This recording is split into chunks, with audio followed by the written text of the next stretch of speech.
All right, gentlemen, it is time. We are back for season 2, episode 1, / episode 11 of Video Game Book Club, also known as Seriously Casual, where we're here to talk about a video game from our random pick wheel of our submissions.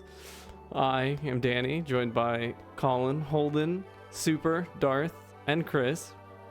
And this time we're here to talk about a pretty juicy game I'm excited to talk about. Metroid Zero Mission for the Game Boy Advance. How you fellas doing this evening? Doing great. Doing great. Fantastic. Excited. Yeah. Titillated. I figured this was definitely going to be a titillating one because, you know, Zero Suit. What? Yeah, anyways. So I wasn't Metroid. earlier. You were. Yeah. Guys, I got I'm talking Zero Suit Sim. Sorry. she's like my mom to me, Myself bro. All right. Okay, all right, I'm into that. Anyways, Metroid Zero Mission for the Game Boy Advance, initially released here in North America, February 9th. Kind of fitting, because it is February 17th, 2004. So it's 19 years ago. Holy moly. So it was the second of the GBA Metroid games. So what I found was really interesting is this is the first time that there was a Metroid released like on the same system. Like, because there Right, was yeah. Metroid Fusion in 2002. Yeah, 2002. Interesting. And then Zero Mission was released in 2004 on the GBA. And then shortly thereafter, it was Metroid Prime 2 Echoes on the Wii that was the second GameCube. instance of that. So, GameCube. Oh, I see what you're saying. Okay. oh, GameCube. Yeah. Yeah. Corruption was on the Wii. Man, remember Metroid Prime? I don't. Yes, no. sir. That's why we're here to talk about 2D Metroids. Never played it. I played it right after that. You know what? I'm going to hit you guys with a mix-up. Right off the bat. What do you think is better for Metroid games, 2D or 3D? 2D. 2D. 2D. For sure. Not Okay. even a question. Yeah, apparently it wasn't a question because I definitely agree with 2D. All right. Everybody answered right, so we can continue. No derailment so far. No, it's not a derail. So, Metroid Zero Mission, as you may or may not know, is a remake of the original Metroid. Which, when did the original Metroid come out? 86. 86. Yeah, it was 87 out here in Wait, really? in North America. It was 86. Oh my god. Oh, that was like 2 darks ago. That was like that game's 20 years older than me. Dinosaurs used to play it. But what I find really interesting, it being a remake of the first Metroid, this was actually made by a different team. So Metroid Zero Mission was made by a different team than Fusion, and Fusion was made by Nintendo R&D 1 that created Super Metroid. Mhm. So while Zero Mission was overseen by Yoshio Sakamoto, you know, like the father of Metroid, it was not made by the same team. So it's really interesting that the remake had a different team. I thought that That was explains kinda some cool. things, but it also raises some questions as to the Yeah. quality of Fusion. Right. What are you talking Did you about? The quality happen of Well, Fusion? no, Fusion's okay. That's Yeah, we'll get to that. We'll get to that. Did you happen to see, like, or hear or read what this team did after this? If it was a different team from Fusion? So I couldn't find anything like a specific team, like where Fusion and Super Metroid.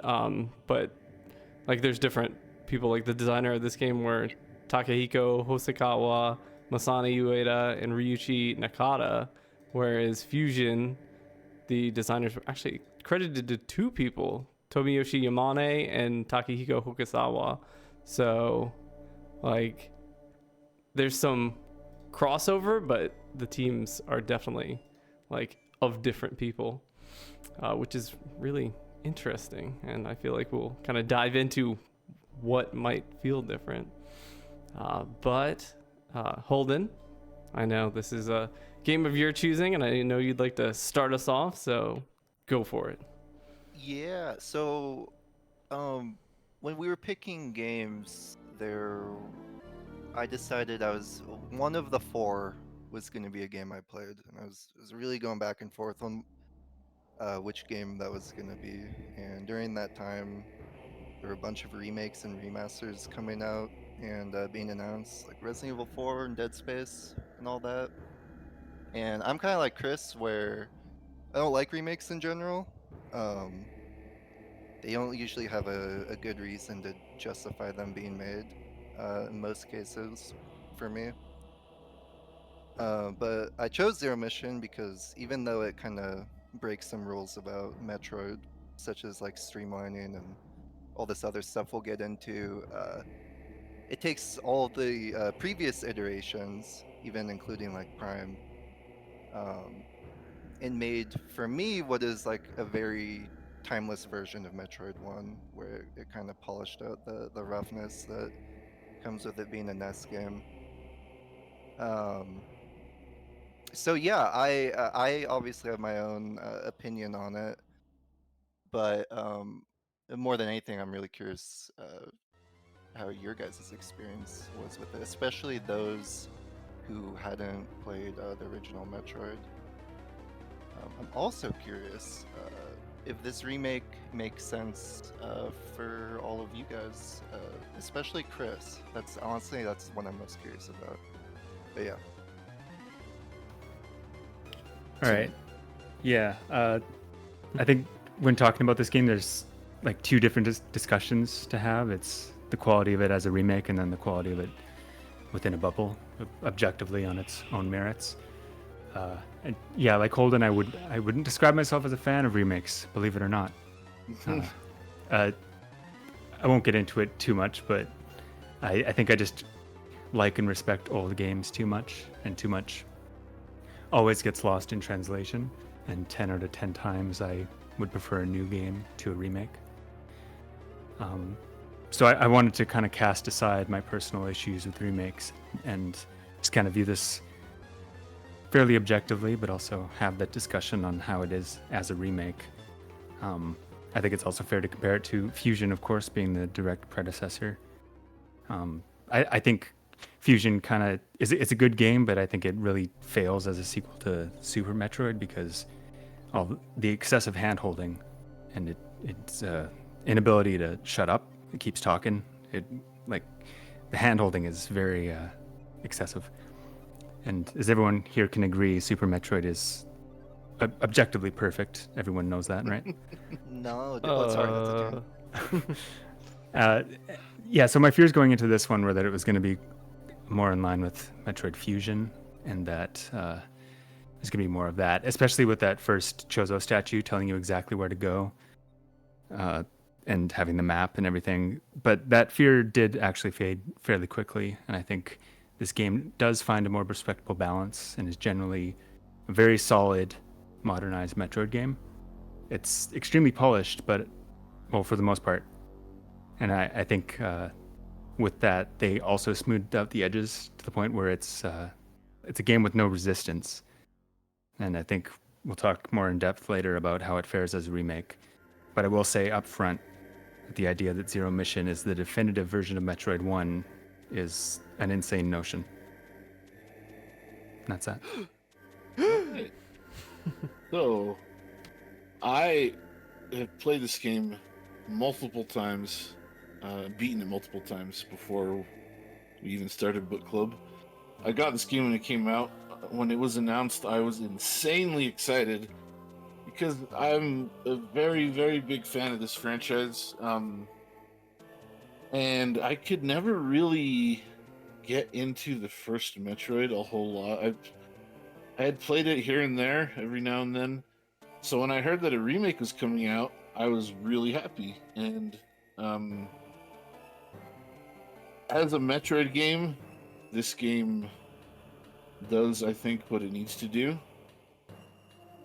But when you compare it to its peers in the series, I feel that it has maybe some decisions that go against the principles of what made Metroid in the first place, and that maybe they might have compromised a bit too much to cater to more, I don't want to say casual, but new people new to the franchise, I guess. But overall, being a huge Metroid fan, this uh-oh, can't go wrong with it. I do think it is Andy? interesting that you were talking about like it catering towards newer players. This is actually the first Metroid game with a difficulty selection. Because when you start the game, Oh, it yeah, says, that's yeah. do you want to start on easy or normal? And then it unlocks hard after you've beaten it. Right. So this is the first Metroid game that does that. Did anybody play on easy? Not to get into discussions. I'm just curious. I doubt it. No. I played on a half First copy time so I could just start play on hard. easy. I think every game so far that's had an easy mode I've played on, but not this one. I was like, I can, So no. Got it. Nice. You could handle it. All right, so I'll go ahead. So I think I don't know. It may come out that I'm not the only one. Because I had never played this before. Because I had, funnily enough, beaten the original Metroid on Animal Crossing. Because I am a weird degenerate Dude, who that's really like badass. those NES Nice, dude. games.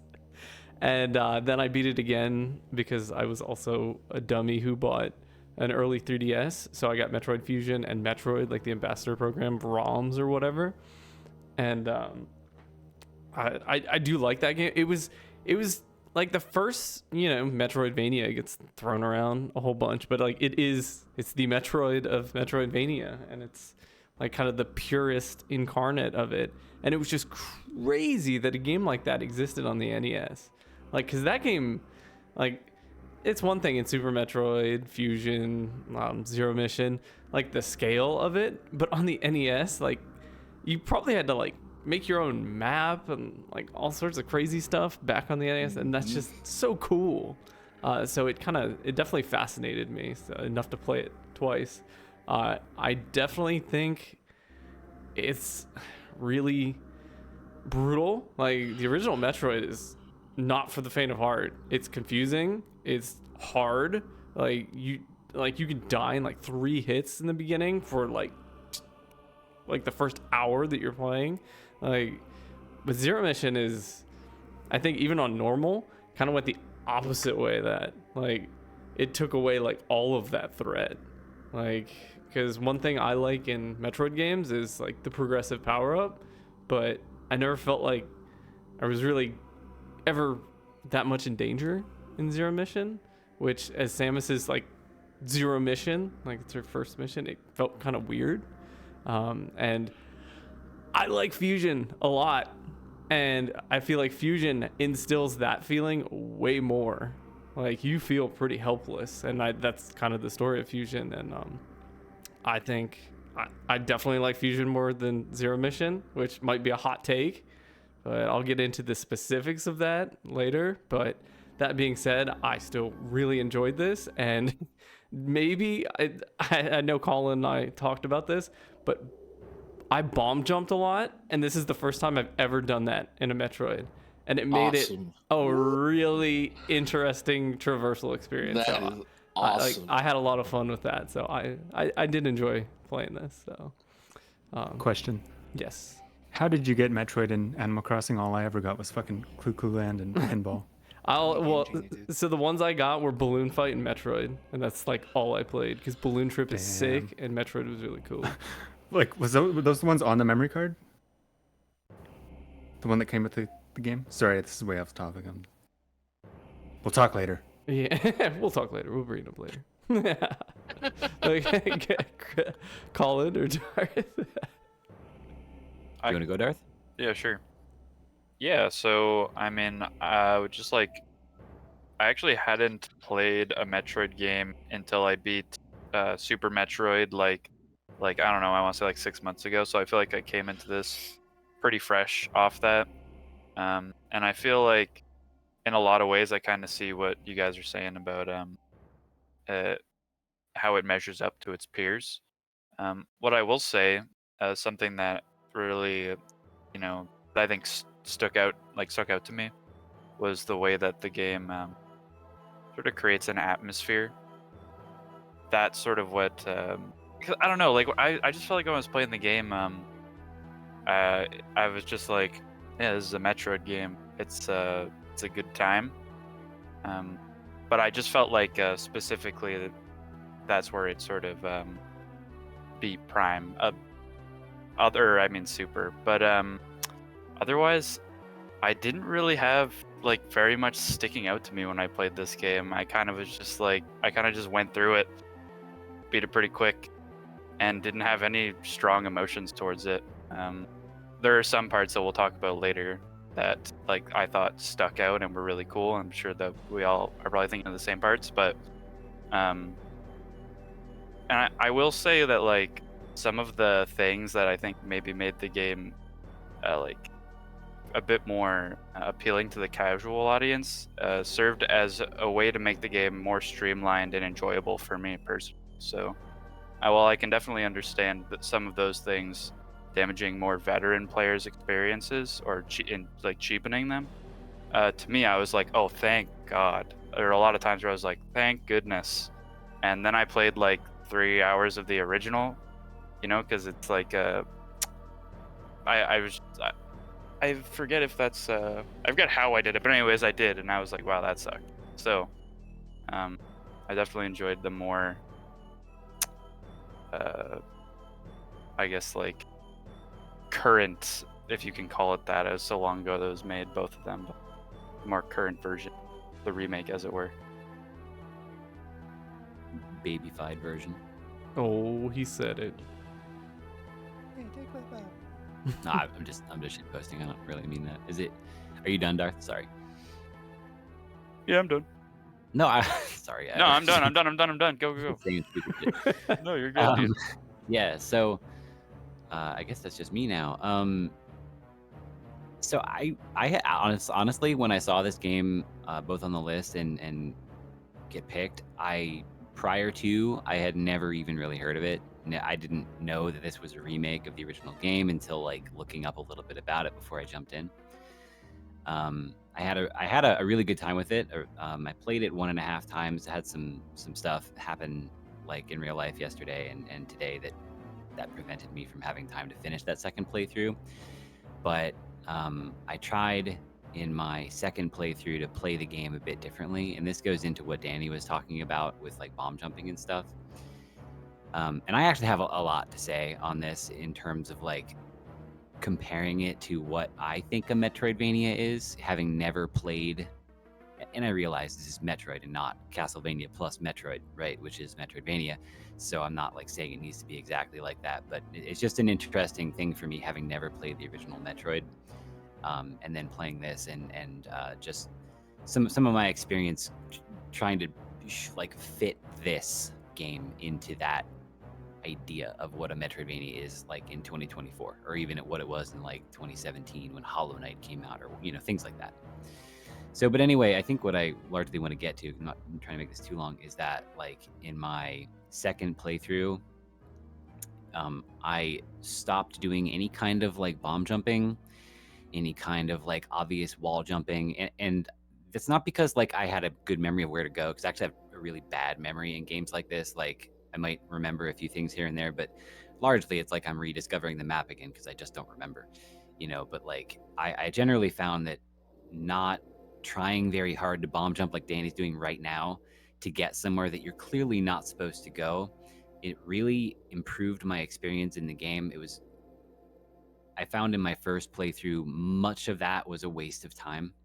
Much of that was sort of pseudo frustrating because it was very rarely actually tangibly rewarding. It might have been cool to be like, oh, I can bomb jump for 30 seconds in a row and get to the top of the map, but why does it matter? I didn't get anything there. I got to a door that I couldn't open, and okay, that's cool. Anyway, so we'll get into more of that. But yeah, I really enjoyed this game. I felt like it was. I kept wanting to compare it to Dread, and that's probably because that's the last Metroid game I played before this.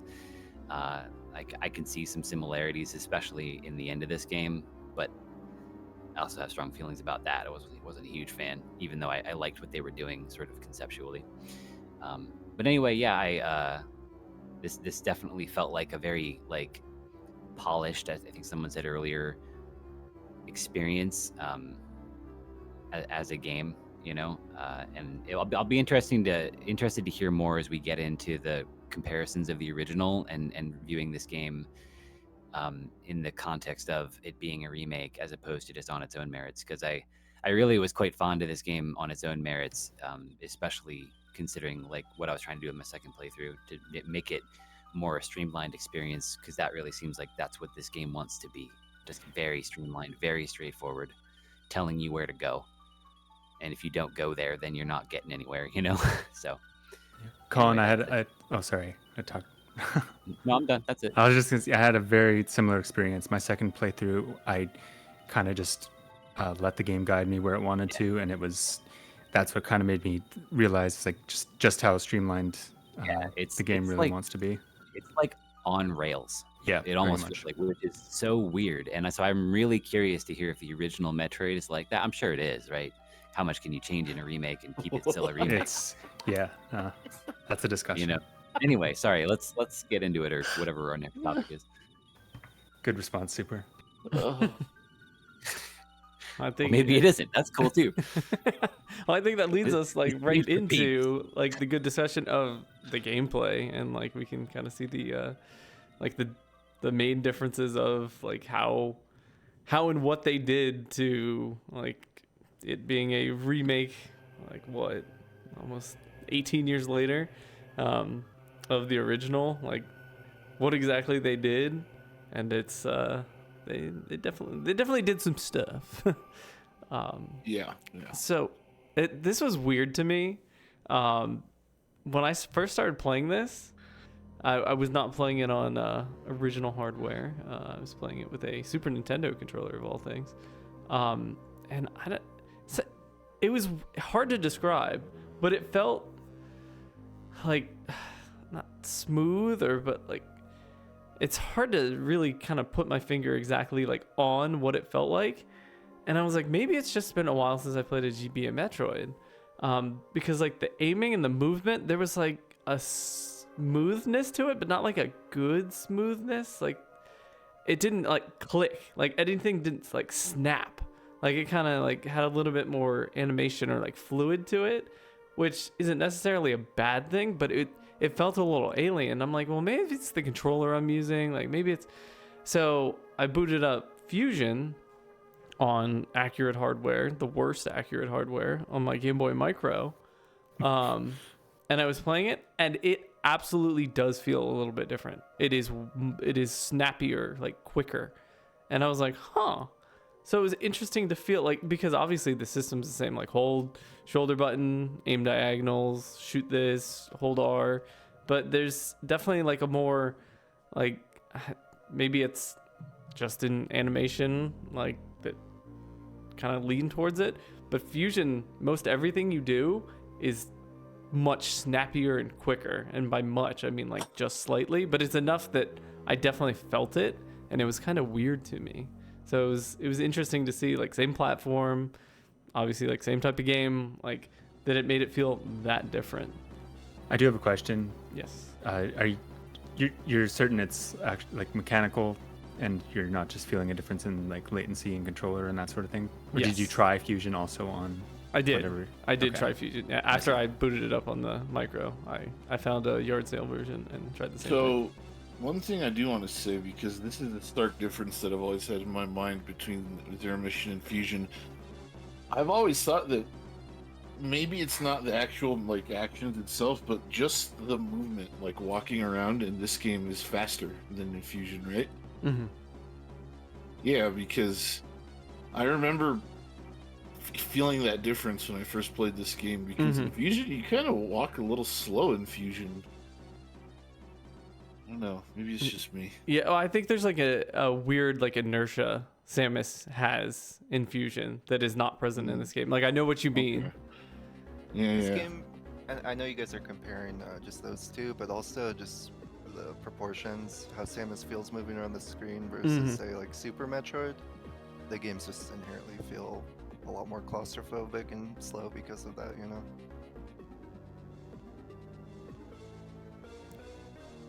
I did like that this game like because of original Metroid, has the long beam. Like, so when you start, like your shot goes like halfway across the screen, and it was like a little bit jarring when I first started because that slipped my mind. I'm like, man, Samus's like blaster, excuse me, is that Mega Man? Beam cannon, like it goes like 2 feet in front of her face, and then I got the long beam and was like, oh yeah, Metroid, got it. Like, and then like you get the long beam 2 seconds later, and you're She like, needed okay, extends. yeah, she That's needed what- extends to save her marriage on Zebus. Cool. So Yeah. are you saying, Danny, that you found Fusion to be faster or slower? I got a little lost in the comparison. So there. in terms of like animations, like Samus moving, like aiming and like turning and grabbing onto things, Fusion definitely feels snappier, like quicker. Interesting. And I'll need to go back and play it. I found this game to feel very fast, very responsive. Yeah, I agree. Person. Yeah, even I was not able to play on. I'll just say my cart was fucking up for me, so I had to play on a different D-pad, and even with a different D-pad, it was pretty nice and responsive. Yeah, like I kept wanting to compare this also to Super Metroid, and it's been a while since I've played that, but I've also played quite a bit of it. Not as much as Super for sure, but quite a bit. And this feels a whole lot faster than that, you know.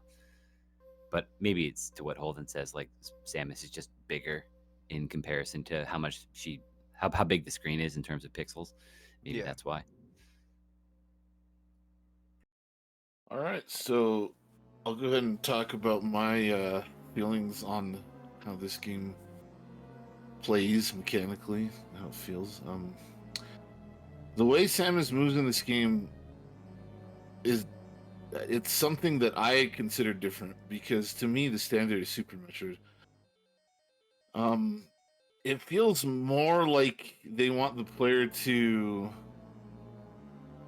feel like they're more in control of Samus immediately.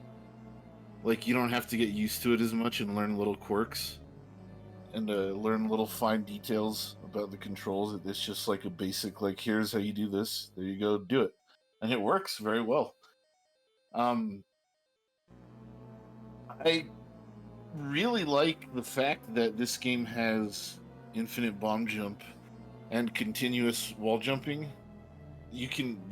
What I mean by that is you can flip off a single wall, and as long as you have a wall to flip off, you can just keep going up forever.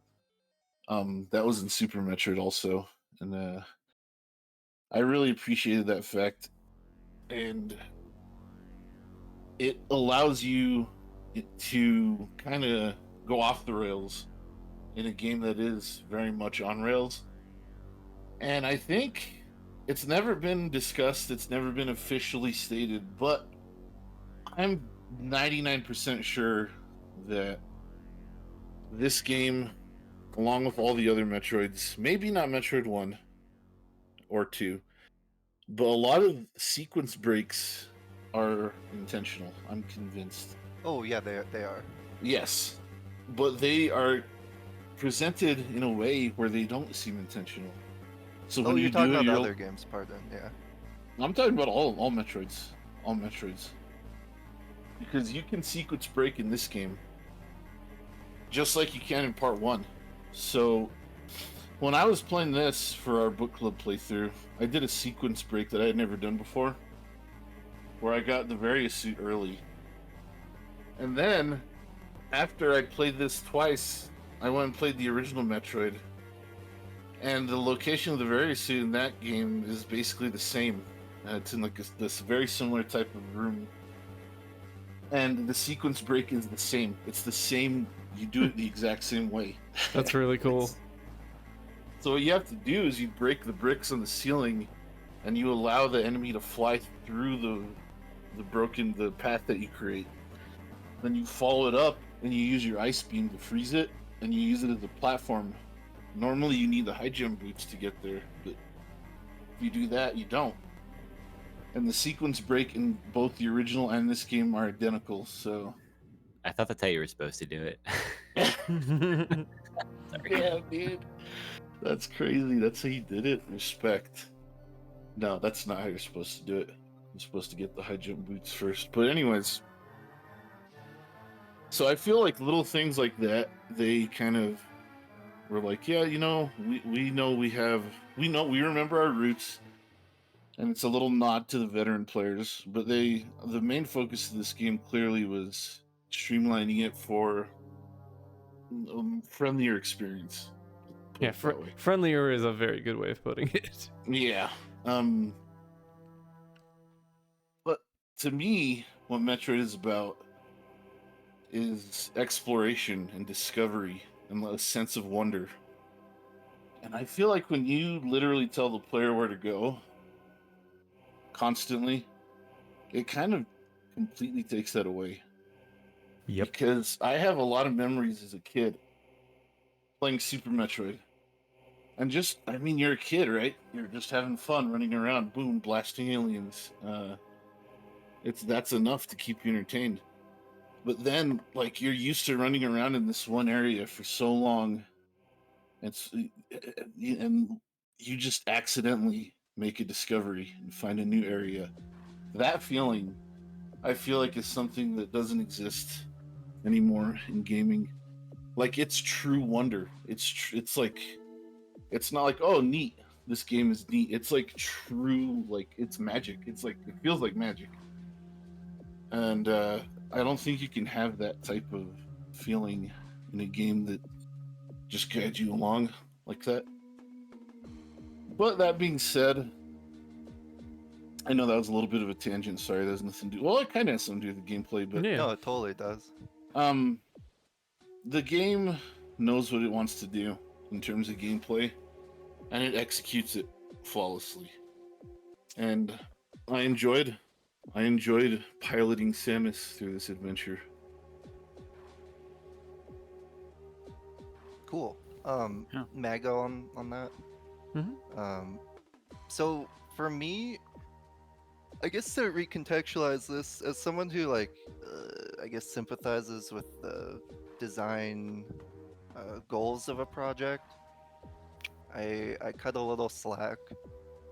So for instance, like we keep talking about like it being a friendlier experience, and a big part of that is that it is a handheld, and you know, if Jimmy's batteries run out in his GBA, he's gonna piss his pants if he has to redo that section and he's lost. It's okay, you Holden. You know? can use my name.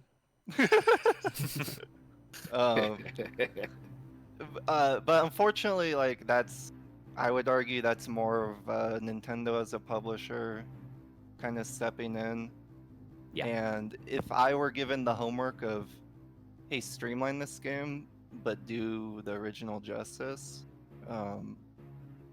I think the concessions they made of saying, hey, this is the linear path, go here to make progress, but there's all these intentionally designed sequence breaks is like a really cool compromise to make that, to my knowledge, doesn't really exist before this game. So that's just like a really cool out of the box solution in the general sense that I respect a lot about it. Yeah, and I guess that's how I feel about the gameplay loop in general. That being said, it does kind of break it inherently breaks the two biggest core pillars of Metroidvanias, which is that you let the player get lost. That doesn't happen in this game. And B, let upgrades recontextualize the environment, right? And they don't really in this game because you get the object, you kill the boss, you go to the next area. So I guess what I'm trying to say by that is with Metroidvanias being my personal favorite genre, the compromises they had to take as developers to fit the product is really well thought out, and that's what I love about replaying this game is that I can explore for those extra little paths. But yeah, it does take away from also what's my favorite genre, getting lost in a game. And then yeah, as far as like the controls and all that, I want to talk about that, but I kind of want to save that for the more animation art side. So yeah. So one thing that I forgot to mention, Hmm. when we're talking about the little nods they added for veteran players to make up for the streamlined experience, this game actually has some of the most advanced Shine Spark tech in Oh any yeah, Metroid yeah, game. totally. Because I think this and Dread, like this game has a super missile pack, and I swear, go look it up on YouTube after this, after we're done. The intended way of getting it is like it's honestly one of the hardest things I've ever done in a video game, and I'm not exaggerating. I think I know exactly which one you're talking about too. Yeah, it's insane. And it's funny that like something like that is in a game like this, because like this game was easy. But like that's just like a little extra like, hey, bet you can't get this. You mad Can- enough, dude? Mm-hmm. Can you summarize like the situation and how you do it with Shine Spark in this? So in this game you can store your Shine Spark multiple times. You run and you build up speed, and then you press down to enter Shine Spark mode. And if you fly forward and you hit a slope, you press down when you're on the slope and it recharges it, and you can continue running, and then you can launch it again. You just have to perfectly execute the whole sequence. And there's a series of tunnels and hallways that have little slopes, or you have to. And you would never think to do that unless you've played the game 40 times over because you're a Metroid nerd. Mm-hmm. It's pretty cool. Hearing that and that, like, I didn't engage with that. I didn't engage with wall jumping either, and all this sort of stuff. It only kind of makes me more sad they didn't just make an original game and instead just remade Metroid 1. Because if they had like made an entirely new map and with all that stuff in consideration, well, they technically did, but they're still following the formula of Craig Ridley, etc. You know? Yeah, for sure. Absolutely. Because it sounds interesting, but that's not the game I played. And just going back to the hand-holding stuff, it's like that is definitely my biggest problem with it. Like I said, it was my biggest problem with Fusion. And maybe I need to replay Fusion because in my head, Fusion was more egregious. But maybe that's just because there was so much dialogue in Fusion. There is a lot of dialogue in Fusion. Maybe it's not actually as linear as Zero Mission is. Maybe I should have replayed Fusion, but I'm curious what you guys' thoughts on Fusion versus this in terms of hand-holding is. That's a good Can I question. ask Yeah, a go on. question regarding, like, I guess the idea of pushing back on it being an on-rails experience and very linear in terms of progression. I know Super was talking about intentional sequence breaks. I know you probably can't quantify how many there are, but what it makes me feel like, and it's not bad or anything, it just makes me feel like I was really bad at exploring with like single wall jumps and bomb jumping. Like I said, I found it to be frustrating because I would never really got a whole lot out of it. Never felt like I was finding things that I felt like I wasn't supposed to find, that kind of thing. I wasn't really like getting somewhere that felt like, oh, I'm just gonna die here if I jump down there. Like, ooh, that's cool, none of that. Which is part of what Super was talking about, that sense of wonder. So I guess my question is like, would you still say it's still like an on-rails experience? Not just for the casual player, like is it, if you compare it to like what a Metroidvania is now, is it like a very on rails experience, or am I just totally off? I haven't played a whole lot of modern Metroidvanias, to be honest, so I I've played couldn't a really ton. tell you. Honestly, it being streamlined, like most modern Metroidvanias don't hold your hand too much. Yeah. Nowhere near as much as this game. Okay, I'm Yeah. just gonna make one more point of comparison, and then I don't want to go down the rabbit hole, but like just for example, in Hollow Knight, I don't have an exact moment, but I feel like at any point in Hollow Knight you can go to like 3 different zones once you pick up a few like necessary upgrades, and then you can just kind of do things in a bunch of different orders. That's what makes Hollow Knight so special. That's pretty atypical for Metroidvanias. So that's atypical. Okay, Yeah. got it. All right. Having more than one area, it's usually 1 or 2 at most. Hollow Knight has like 3 or 4 at times. It's pretty Yeah. crazy. Okay. There's no need to be paranoid. Okay, just checking. No. But you talking about Fusion, I would say that no, Fusion is still very, not to turn this, obviously this is about Zero Mission and not Fusion, but the parallels between the two being on the GBA, they actually wanted to do something different with Fusion. So like the whole thing was, Sakamoto wanted to tell more of a story through Metroid and was finding it difficult when you just have Samus as like a stoic protagonist just coming across stuff. Like it was difficult to convey a story. So with Fusion they were like, we're gonna make a point of like telling this story, which turned it a little bit verbose. It slowed it down. It kind of did make it more guided, where and like they were trying something different. So it's not like trying to I guess make excuses for Fusion, but like they literally were trying something different. Whereas in this, I feel like they were like, okay, maybe we did a little bit too much of that. In our next one, let's try a different approach. Like not quite as like by the nose, like no fingers up the nostrils, but let's still guide you. But instead of just exposition dialogue, blah blah blah, let's have like the cutscenes. Or I don't know. Do you really even call it cutscenes in this? But like, there's the intro, and then sometimes like when Samus sees something, like it does the cuts, like not the gameplay and like the artwork. So it kind of has the same like let's give more exposition, but also not just like here's some words. This is what she's thinking. Like literally in Fusion, it's what she's thinking. It's spelled out in front of you.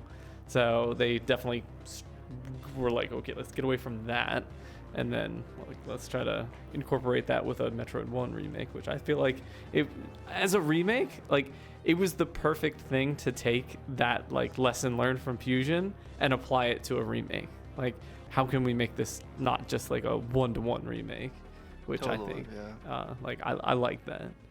It's like a show don't tell sort of thing, if I'm hearing what you're saying about Fusion, right, where they're just like kind of giving you Samus's thoughts on screen as opposed to showing you they did a little bit darkness. too much tell. Yeah.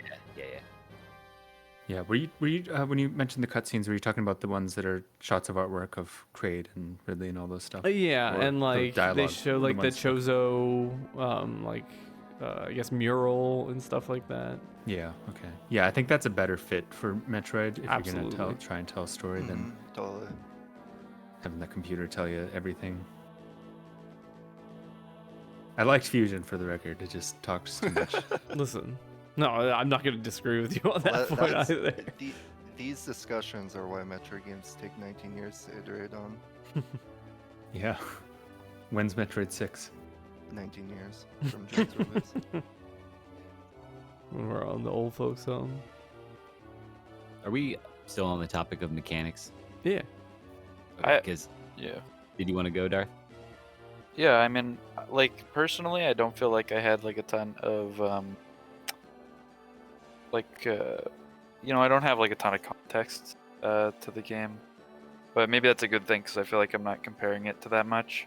Yeah. I felt like there were a lot of times where I thought there was really like terrain that you had to traverse multiple times. I thought was made very thoughtfully in such a way that it caused you, it sort of like almost like forced you to use the new abilities you had acquired in ways that didn't actually make you get to new areas, but maybe just sped up going through areas a little bit quicker, which I just thought was a really good I think it's just a good design philosophy for games like this. Like, for instance, those first couple of areas, like I forget what is Norfair the first area? I don't remember. Anyways, the friggin', the You didn't two even like play really this game. whatever, dude. I don't read. This is a Metroid game.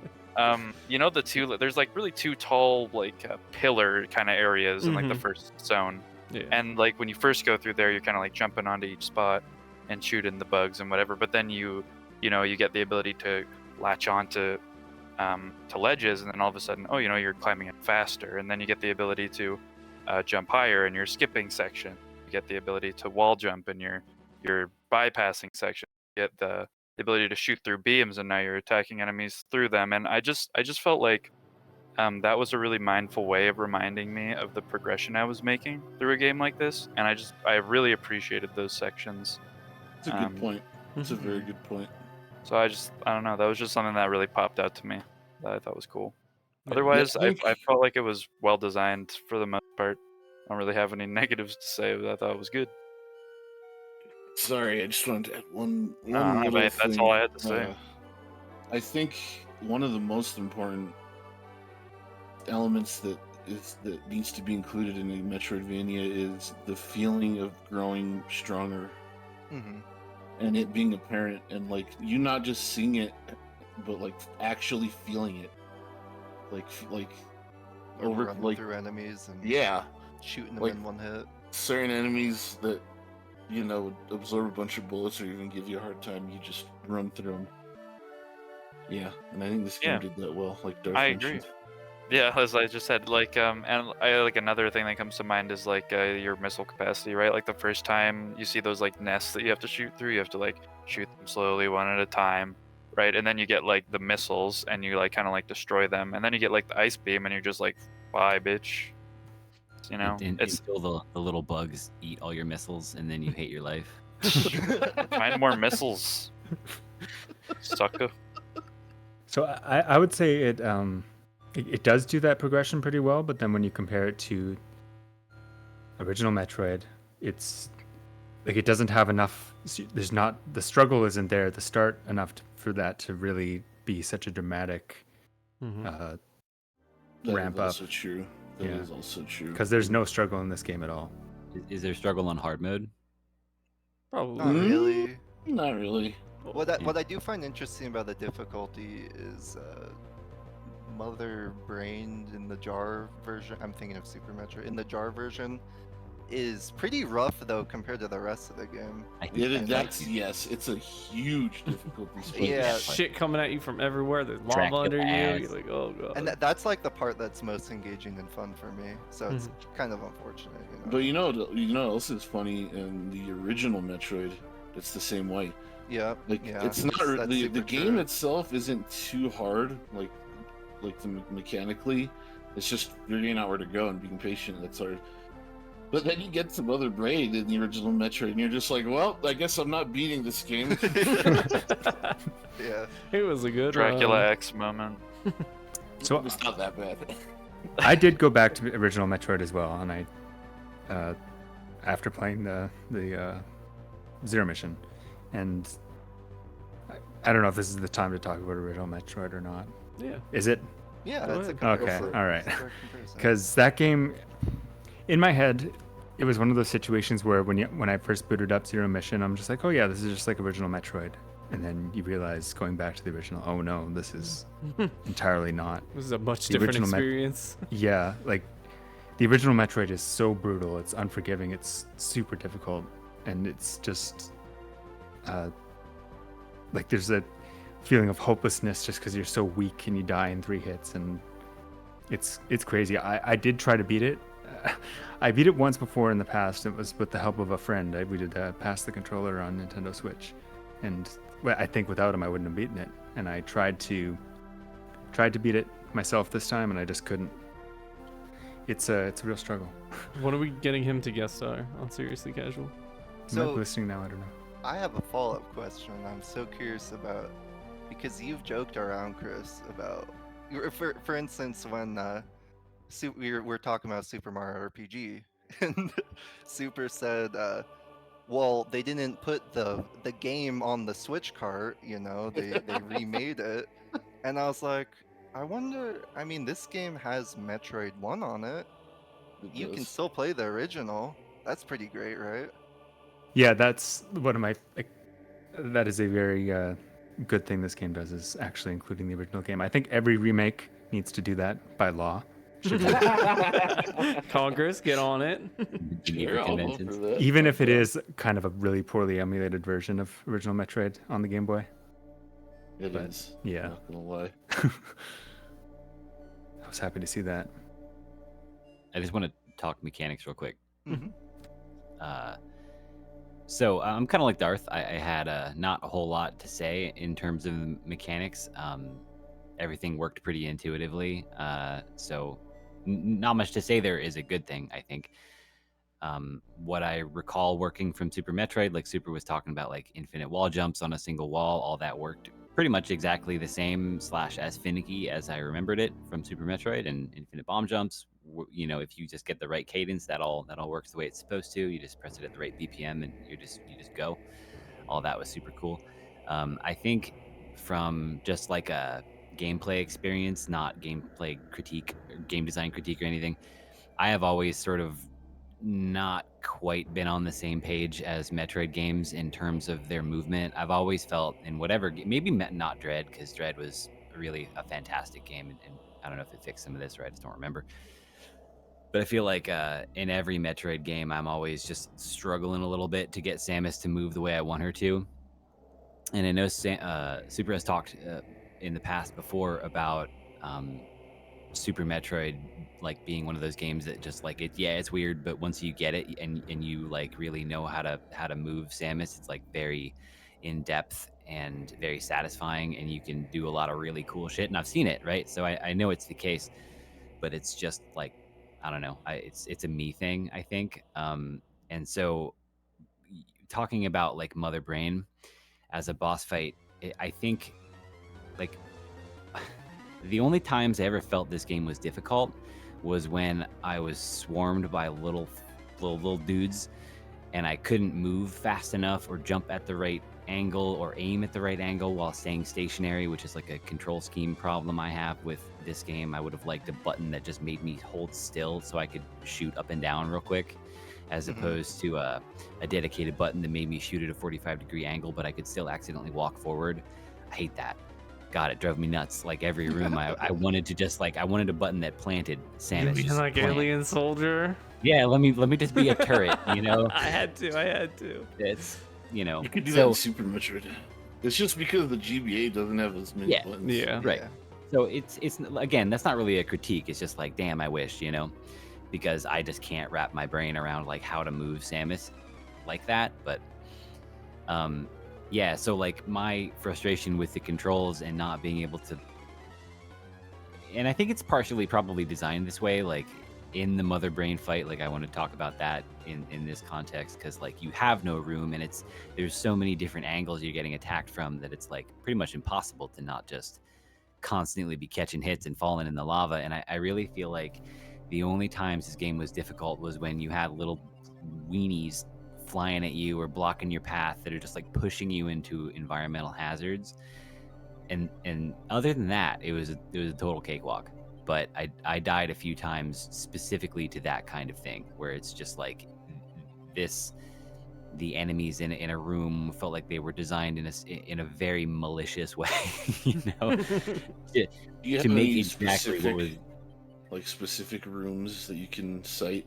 I'm just curious. Yeah. Xanadu.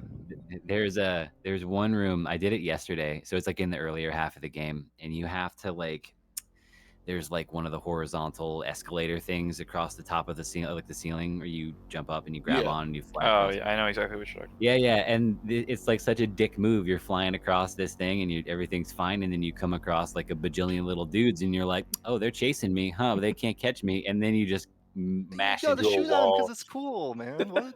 How do Well, you didn't? That's not very gamer of you. That's minus I 10 did gamer shoot time. them, Oh and I my couldn't kill God. them fast enough. All You right. switch to your rockets, dude.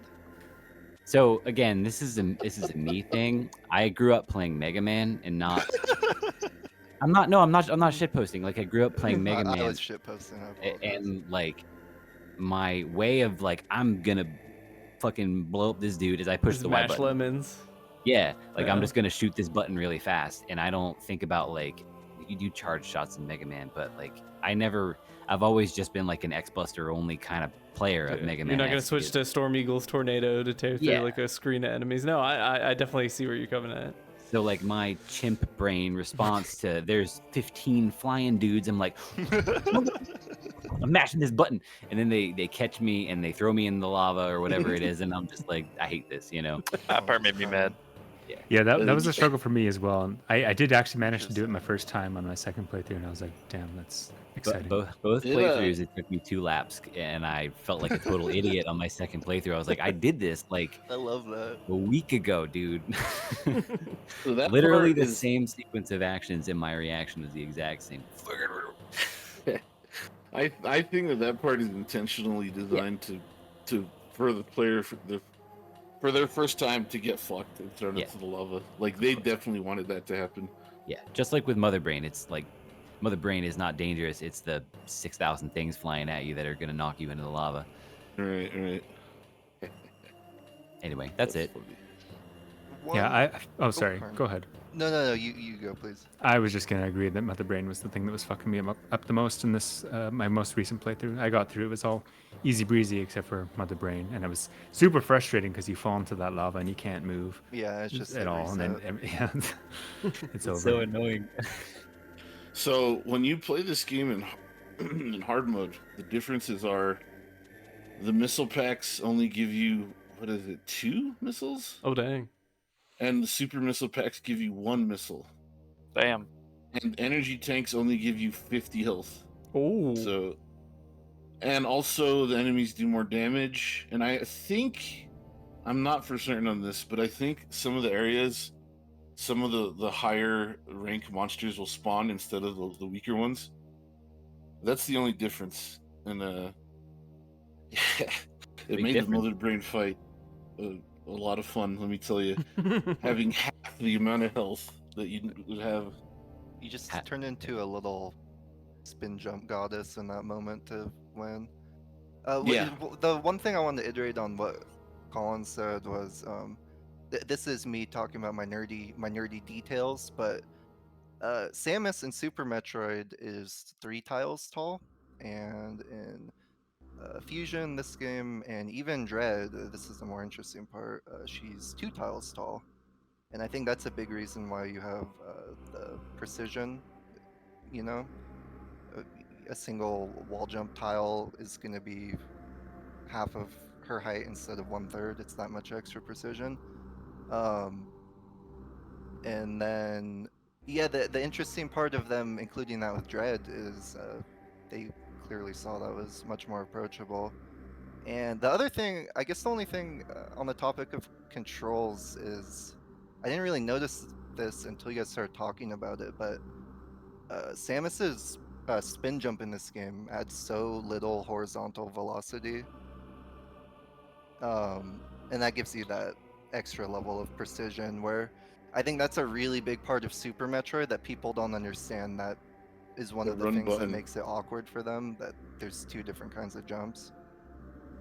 And it's less penalizing in this game if you don't understand that difference. That's interesting. I know we're dragging on the gameplay a lot along, but I mean, I feel this is important. I mean, it's just, I always want to say it is like a Metroid game. That's pretty much like most. Agreed. What was I gonna say? Oh yeah. So in this game and Fusion, due to the button limitations, there's no run button. So the way you use your speed boosters, you just keep walking forward. Mm-hmm. And I feel like that kind of limits the different. It takes away the precision a little bit when it comes to oh, what you Super, I don't can mean to do. interrupt you, but there's that super missile in the gameplay. Yeah, that's the one. The one we were That's the talking one I was about. Yeah, talking right there, about. yeah. Yep. That's It's the so one. tantalizing too. But yeah, sorry, go on. Yeah. But so I watched someone who had never played a single Metroid game before marathon the series. They streamed the whole thing in order. Well, they started with this. They didn't play the original, but when they got to Super Gross. Metroid, Sorry. when they got to Super There's Metroid, an energy tank there. they were saying like Samus controls like shit in this game compared to Zero Mission. Like, what's the deal? And the whole time they played the game, they never used the run button. Oh, my god. But you can get through the game without running. I mean, they used it to cross the gaps you need to cross, but Oh, I gotcha. No, like micro like when movement. I played Metroid, I have that button held down all the fucking that- time. There's that one room. Sorry to talk about Super Metroid, but there's that one room in Super Metroid where they lock you in and you gotta run across the gap at the top, or else you fall and you're locked in there. And you better know to try every button on your controller because the game's not gonna tell you. But yeah, Read the up instruction until book. that point, you do not need the run button. Actually, the game does tell you in the attract mode. Oh yeah, that's a good point. Also, But- the bird demonstrates how to shoot Mhm. spark.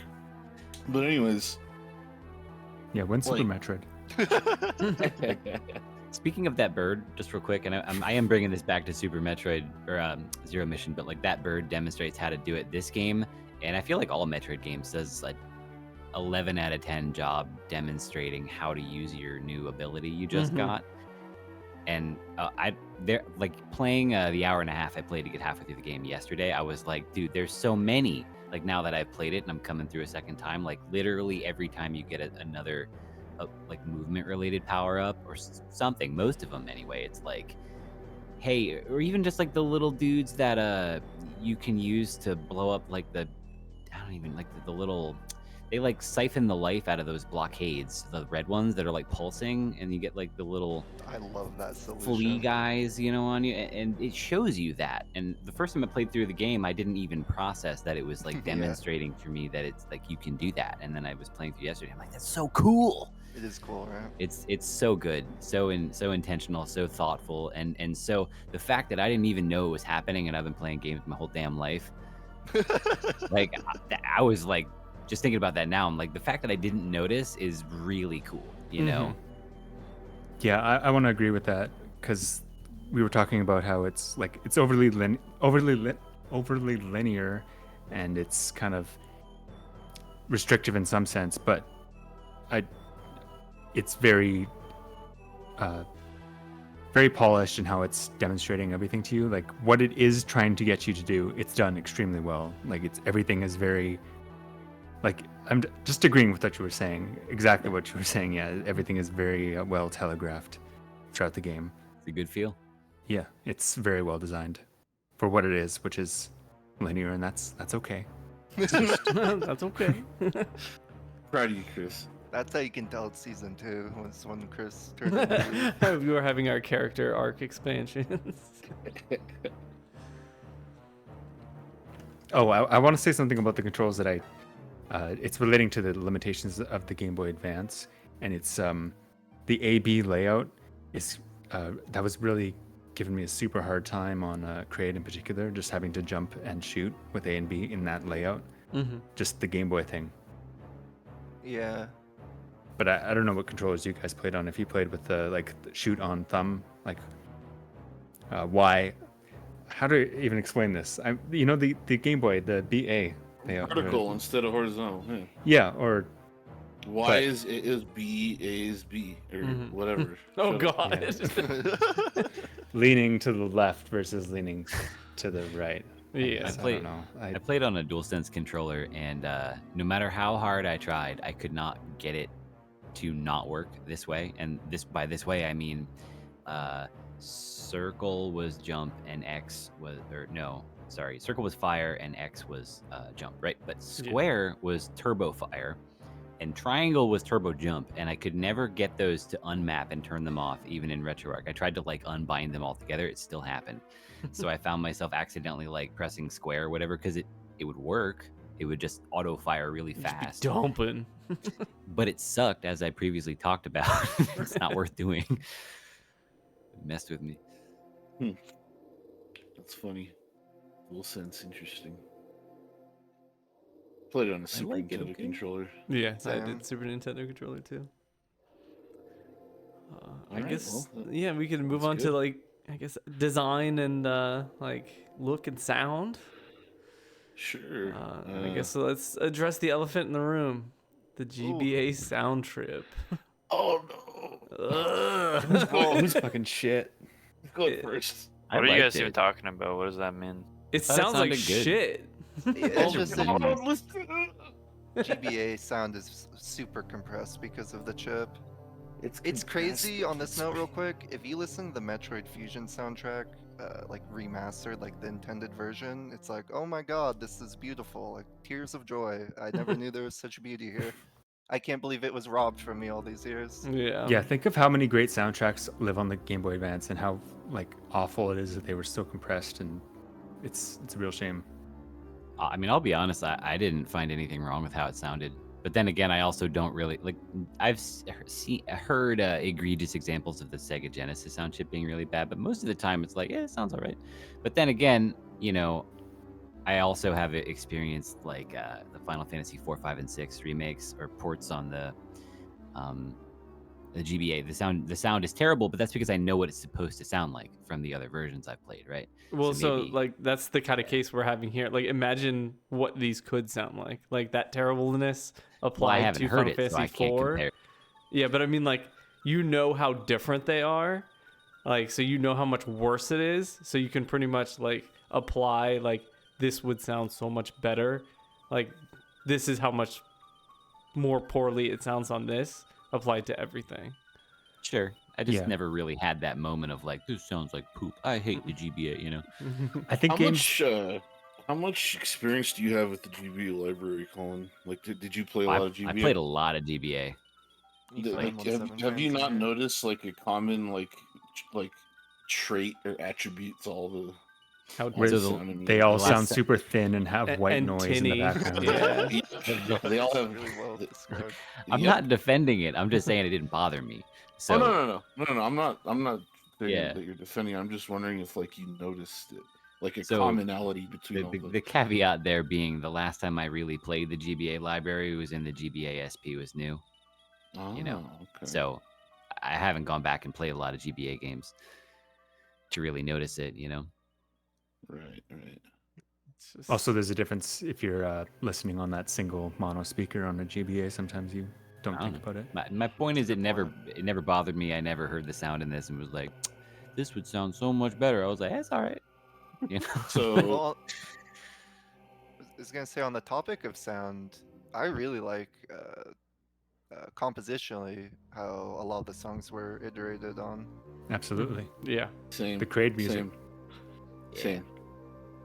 I think I'm thinking of Norfair in Metroid. Is that maybe it is? I don't know. There are a couple in Metroid. Yes. Wait, it's Kraid. That's Yeah. Kraid. Never mind. Yeah. Yeah, well, so here's what I want to talk about. And Yeah, obviously Colin, North maybe you can sympathize with me on this. So this game calls Brinstar, what I know is Brinstar Depths, Kraid. Where do I have the knowledge of Brinstar Depths? Is it literally just from Melee? The stage is called Brinstar Depths? Yes. That's Yes. the only place I know it from. Yeah. So it being called Kraid in this, I'm like, that's stupid. It's Brinstar Depths. And it kind of like, you know, thematically makes sense. And I'm like, when I was thinking about it, I'm like, is it only Melee where I know it's called that from? And I guess it is. But that's a kinda like way it better being just name than called- Kraid. I don't know. I kind of It like is. the Kraid. Yeah, in all Well, the caps. reason it's called Kraid is because that's what it's called in the first one. Right. Yeah. Yeah. In Super Metroid, which takes place on the same planet, it's just Brinstar. There's just one big Brinstar. There's Mhm. no separate area for Kraid. I will say that the first time I heard, I don't know if it was that song or the song that plays in Brinstar. Either way, it was like, this is cool. I'm having a great time. It playing a probably is video game. Brinstar Depths. Because it's Yeah. GBA sound chip be damned. Brinstar Depths still does. And a lot of the tracks in this sound pretty Yeah. good. So, I have a very soft spot for the Game Boy Advance. Like, I have a lot of nostalgia for it. It Mhm. gives me this like very distinct feeling, and takes me back to a very particular point in time. Totally, yeah. And like Same. just its characteristics with the sound, like I will acknowledge that it sounds like, if you're looking at it in terms of quality and like from a technical standpoint, it's not good. But that the distinct sound that it has, just to me, is like, that's GBA. That's what The it is. GBA Mhm. sound up is almost ear piercing, but it's still so nice to hear. Bing! You're like, oh! Yeah. Hey, hold Like on. when- I gotta turn it off. Hold on. oh yeah, the Yeah. opening, yeah, that is pretty bad. You know you're in for a good time. Let's Every time you turn it on, it punches a little hole in your eardrum. get what But, you mean, though. It's definitely nostalgic.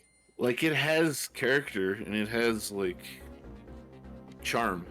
Like I feel the same way about the original Game Boy. Like it's just oozing charm. Like, and I feel it's just a different kind with the Game Boy Advance for me. And like that distinct sound characteristic combined with I don't know, like if I'm the only one who can, well, I don't know, I want to say this without sounding like an asshole, but I don't know if this will make sense to you guys as much as it does to me, but like I don't know, Danny's just standing in the save room. I want him to go into a different room.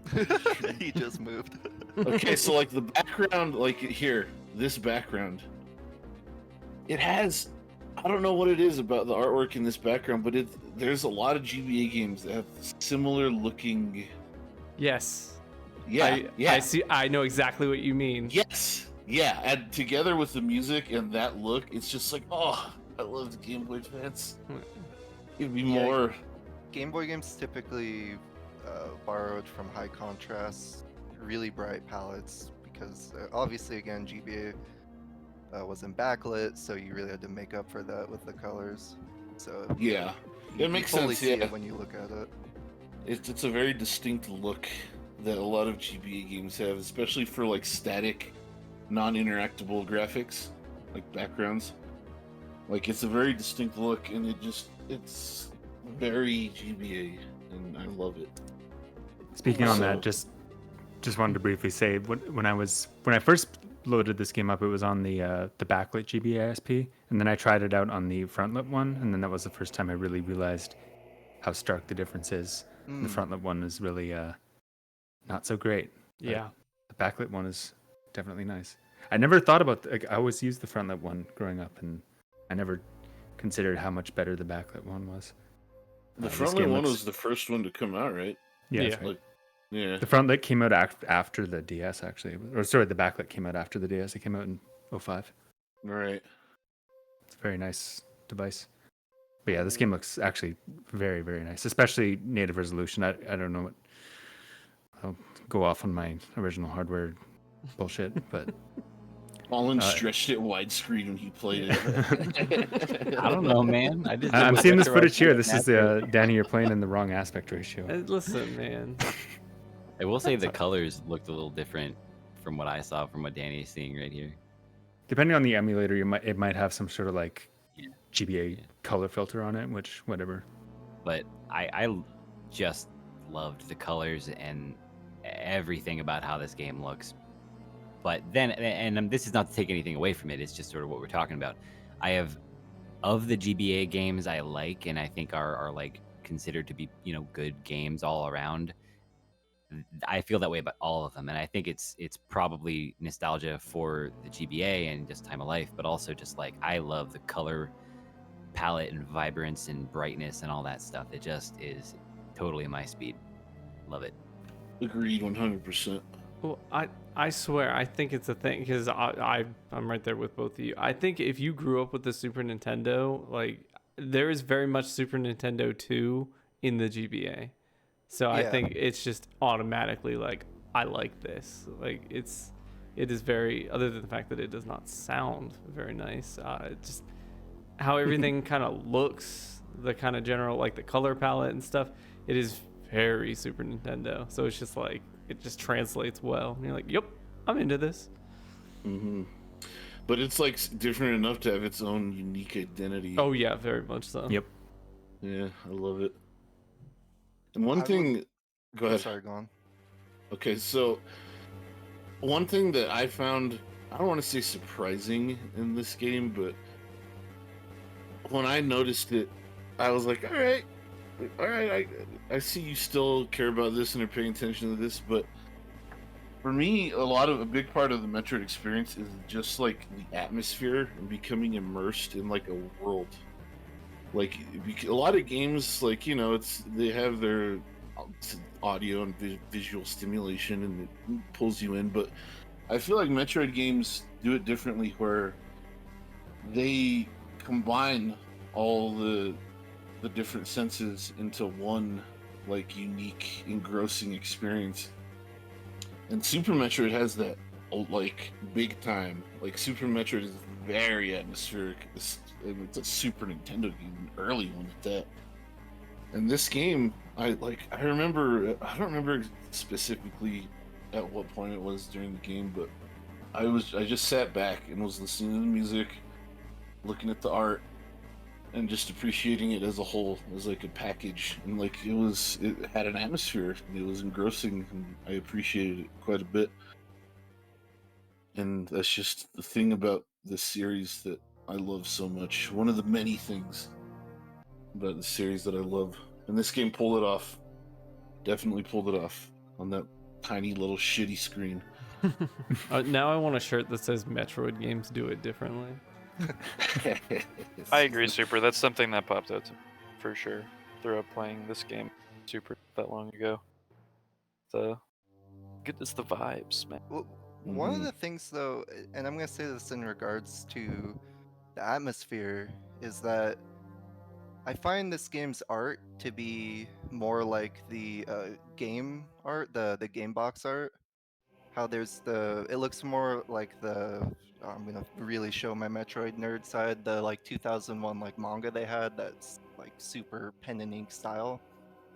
And this game has more of a video game look and less of a atmospheric look than Super Metroid or even Metroid Fusion. If you just look at the differences, this game pops more, it's more flat, it looks more stylized than high fidelity, which sounds hilarious talking about Game Boy games and Super Metroid games. But No, I was actually gonna if- bring that up in the yeah, difference if you between. look at Samus's sprite idling in Super Metroid, especially in somewhere like Speaking Meridia, of Samus's looks- sprite, let me bring up an Oh, image yeah, yeah. Holden would like me to share with the class. this is actually a great example, sorta. So I'm just gonna go through this really quickly. Yeah. We have two columns, right? We have Samus's animations on the left, and then we have all the single sprites that are stitched together to give her those individual frames. So yeah, what's crazy is Samus has all of these different directions she can aim. She has transition animations, so the in-between frames when she's going left and right. She has different animations for each gun position, different ones for landing at each gun. So you can see it's insane. And you wouldn't be able to have all of these separate sprites rendered in a way that made sense to holding it on the RAM. I'm sorry, I'm going crazy here. I'm hyper nerding out. But the thing that's Love so it. cool is how they stitched them together. So you have these Right. individual pieces on the right that all work together at runtime and make this beautifully Yes. animated, dynamic looking character. Have And you it looks ever awesome. have you ever seen the similar spreadsheet for Super Metroid? Yeah, they did a lot of similar stuff in It's there. just as Cool. nuts. Like, yeah, she's composed of like 18 different little pieces that they just like slap together and they all move. It's like, yeah, I know, yeah, it's beautiful. I know exactly what you're talking about. Yeah, Holden. that to me, that's a work of art. I love that stuff. Beautiful. awesome. Like, especially in like this day and age in games, like like no one ever did anything. Well, not nobody, but it was uncommon to see a sprite this fucking nuts. Yeah. No, absolutely. And I think that's a big part of like what makes Samus Samus. Like Yes. when you see Samus move around, like it gives her like character beyond her cute little sprite on the screen, you know.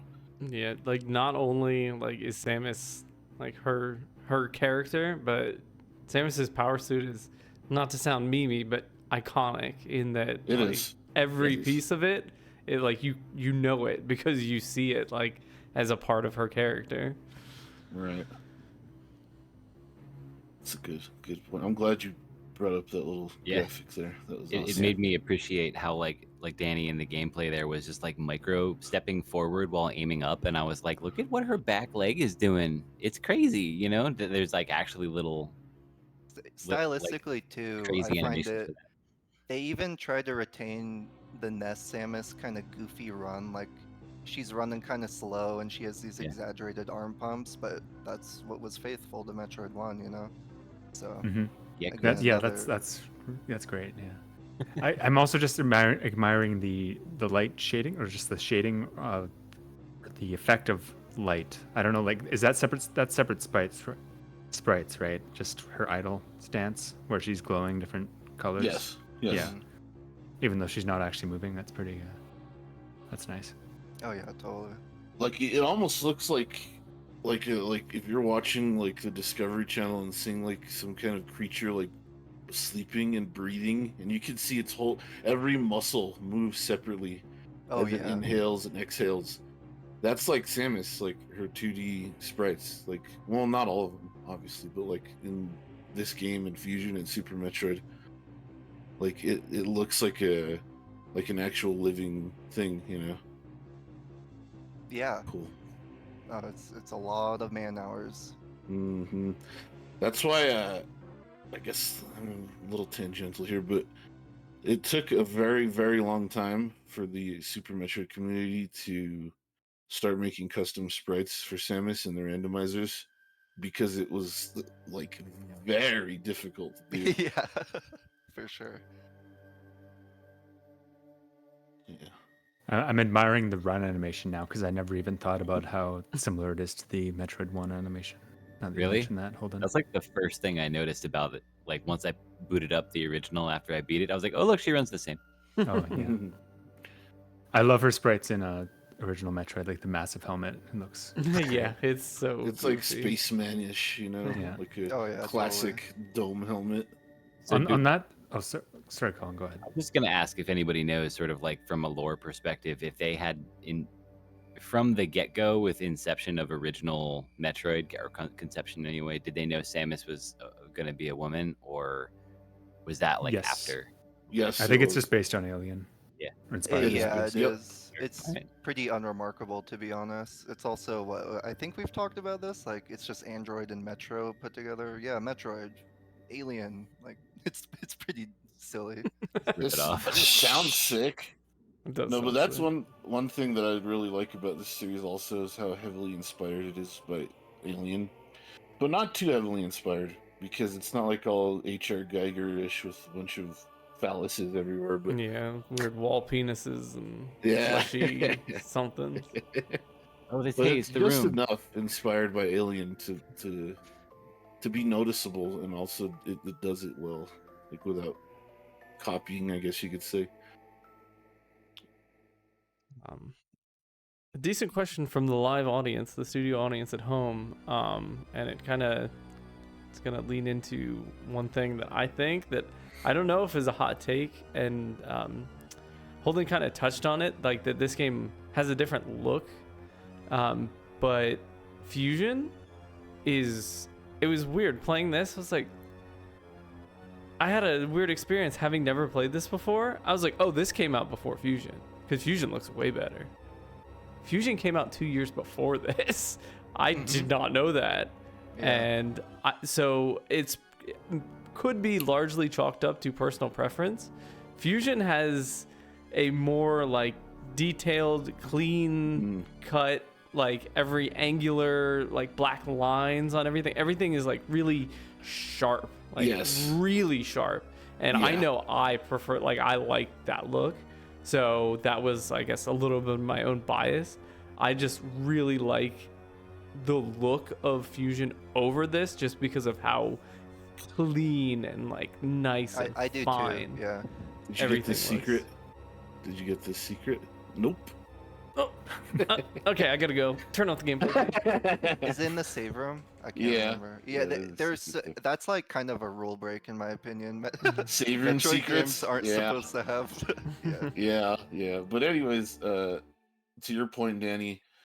Yeah, this Um, game, for whatever reason, maybe because it's inspired by the original Metroid, but it's like cartoony. Yeah, they definitely It's like I'm not Saturday saying it looks morning bowl of worse. cereal. Yeah, they No, just it- went for a different look, Yeah, which it's- I yeah, don't it's a prefer. different- But the Metroid Fusion is it's not like as lighthearted as this game. It's like a horror game. like Samus is in big trouble. And there's Yeah, a that crazy, entire game is dangerous Samus is thing in after big. you. That could be the subtitle to that game. And this game is very Samus is a hero. There is no horror. Yeah, it's like Triumphant the whole space, time. exploring space, the 20th century, like that kind of vibe, you know. Like What about at the end when she's on the ship? Oh yeah, we haven't talked about that. Let's talk about that. I'm just gonna jump right in there. I didn't like Alright. it. I like What? Take that back. That's fair, actually. I mean, I- stealth sections are It- difficult to solve. If I had played this before I played Dread and saw how masterfully they did that throughout that game, I would have been like, "Yeah, this is cool." But I just found like it was like this. it was their first attempt. I'm not like shitting on it or anything. I just like didn't want to play it anymore. I was like this. I would like this to be over. I find these running from these guys to be annoying. You know, I'm not sure what about it. Like maybe the sequences went on too long, or I found that like losing their aggro was a pain in the ass. Sometimes they would be particularly cheeky and they would walk out of the room and you're like, gotcha, bitch. And then you jump down there like, no, got you. And you're like, oh, fuck. So like Yeah. there's like cool gameplay and mechanics going on there, but I don't know, wasn't feeling it. I have a couple thoughts on that because I have a note here from my first playthrough, and it says really interesting stealth section that ends in catharsis right as it was wearing out its welcome, which was like it was really starting to get to me, and then it was like, oh, finally you get all your stuff back, and then you're just kicking ass. That was a great moment. Yeah. But I was just doing my second playthrough, and I got to that stealth section, and I did not finish my second playthrough because I found it completely intolerable. I Plus just it's turned the all- game off. It's all Oh, like you learned shortcuts that made it's it all super fanfic, dude. fast. So didn't actually happen. from someone else go. Someone else. Super's about to say some gamer words. So what I love about it is if you take a normal story. Oh gosh, I'm gonna butcher this. I don't remember what I learned in high school English, but you have the narrative normal arcs. You have the exposition, blah blah blah, rising, and then you have what is it? The critical moment. I forgot. And then there's this subject. Oh my god, what's the word I'm looking for? It pulls the rug out from under you if you've played Metroid 1 before. And it goes, but wait, there's more. Mm-hmm. You got rising action, falling action. And it makes Samus weak, and you have a very quick build up. Like a lot of you guys have played Celeste. It's the same kind of thing, right? Like you fall down, you lose your gusto, the wind in your sails. You do a short little section, and now you're more powerful than you ever were. And I love that pacing. I do think though, like I mentioned, it's really bold to ask a mandatory stealth section from the player. But I think it's interesting what you said, Quan, because I had that spoiled for me before I even played the game, and the whole time I thought, well, I'll never have that experience in this lifetime. Like you just said, you're like, ah man, it's grading. I don't even care. So I'm like, huh. Well, I was ready for the game to be over. I was like, cool, I beat the game. Look, this is the remake of the original game, and this is where the original game ends. And then it's like, no, Samus is on a spaceship. Oh, I can Get see away. Colin love that section. And I guess also real quick, finally, Samus can crawl now, which is a big technical achievement. Exactly. Metroid could finally crawl. I want to say something about that section that I thought was like super cool. Was like typically throughout the entire game. Sorry, Colin, did you have something else to add? Did I just cut you off? Nothing specifically. Please go ahead. You know, you spend your game sort of like fighting enemies, and you're like, oh, I took a bunch of damage. I'm gonna go shoot bugs coming out of a pipe for like 5 minutes, and then I'll be fine, right? You leave it. Something bad happens, and this is a boss. You leave the zone. Big deal. All of a sudden, you get to this section, and enemies are chasing you like through screens, and you crawl into holes, and they crawl after you. I found it really engaging, and to be honest, I didn't find it really taking that long, but I found that it was not only like, you know, while it was sort of like a breaking up the regular pace of the game, it also like added in extra elements, extra behaviors in the enemies that I thought made it engaging. Maybe a bit bothersome multiple times playing through, but at least the first time around, I felt like actually scared and like I was being chased. And I just found that section extremely engaging, and the catharsis afterwards was obviously excellent. Cool, that's awesome. So, Yeah. I was go ahead, Chris. just gonna say I agree. I agree that it's very effective the first time, but again, like I tried it my second time and I could was see that on. purely annoying. I could Were totally you see getting that. like caught over and over and getting killed, Chris? Yeah, I was. Couldn't. Like bad I'm games. not trying to say you're bad. I'm just wondering. No, if that I made it am. frustrating. I'm dog Was shit. this a I'll skill say- issue? If you guys remember one Use of the the dash. one of the last sequences in there's like kind of like a long like bridge that kind Mhm. of falls apart as if you shoot it. It's kind of funny.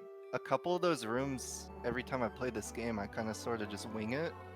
But this one, I was like, what is the actual intended solution every time? And that one, I was like, oh, you just run to the end and shoot it, and they all fall, and then you go through the door. Like, there's actually really cool, very well thought out things. It's just, it feels super awkward if you don't put together like a good solution. If you're There's rubbing typically ham. only one or two. I think part of that it is like if you have more experience with the Metroid franchise, Mhm. the solution to those particular things you're talking about would be more apparent to you because you're used to things like that happening already. You know, because the Metroid, like, there's a lot of moments in Super Metroid where you shoot a brick and like the whole wall falls apart or the whole floor falls apart.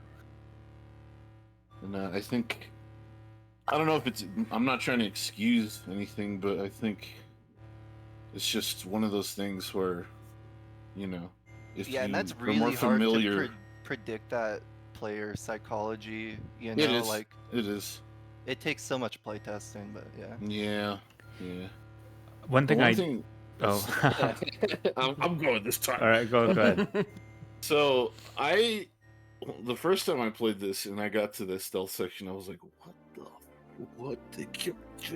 I almost tore the cartridge out. But then I played it for like, you know, because I was pissed because it's like, Metroid, where's this? But I played it, I started playing it, and I was like, oh, this is actually pretty sick. Like, I liked it. But the thing is, it was well thought out, it was well designed, in my opinion, the stealth section itself, but the placement of it in the game, I thought was Yeah. It's kinda very weird. poor. Very poor.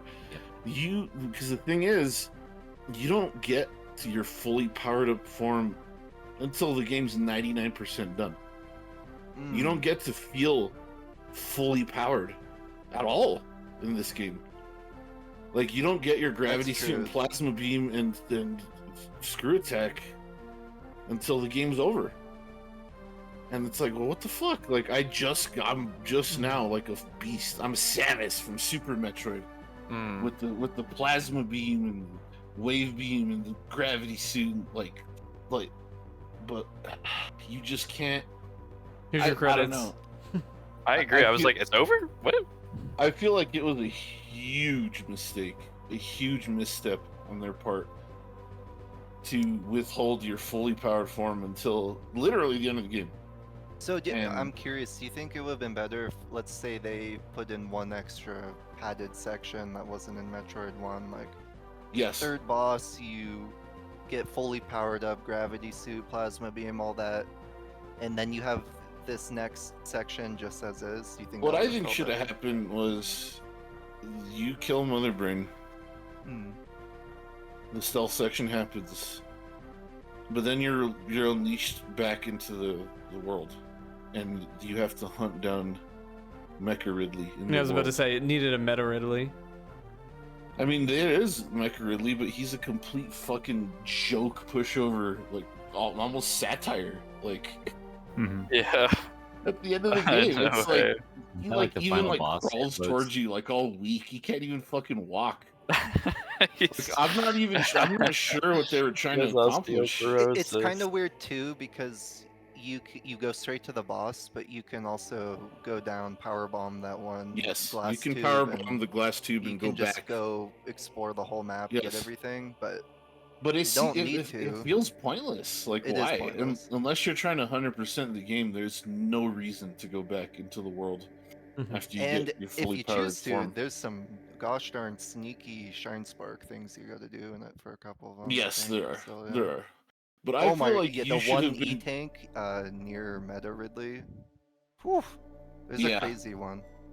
There's some very difficult power ups to get, and I appreciate that definitely. But I don't know. I feel like it was a big, big, big mistake on their part to pace it the way they did with your distributing your power ups and making you feel more powerful.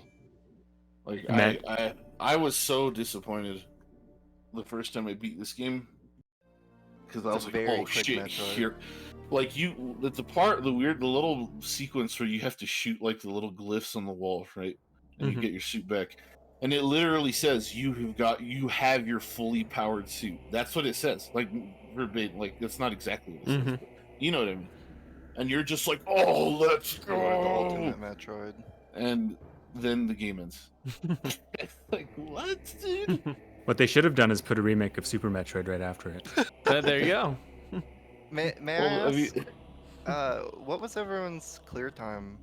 I know Super you've beaten it, so it's not as relevant. But Let me look. 3 a little- hours, 2 minutes. A little over 4. so 3 to 4. Do you remember what yours was, Starve? I think it was like 6 to 7. Oh, okay, interesting. I got really lost. I Mine will was, say on my times. second, it was probably going to be like 2.5, 3. Mm. mine was 3:23:32. I think too, when a game is as short as this, especially for a first play, narrative devices like that are gonna not work as well too. You know.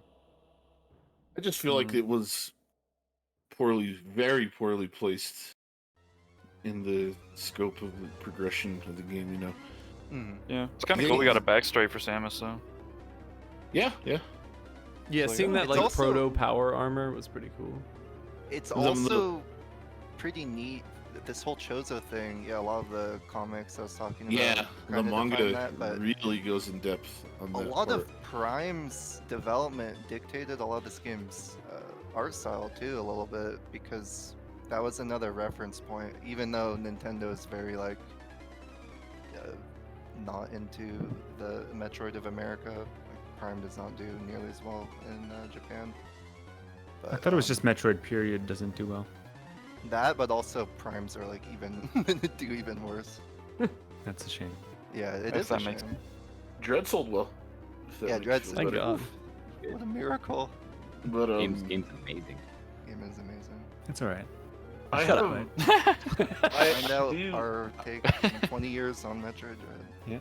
So we talked about the gameplay. I want to one more thing on the stealth. Sorry, super.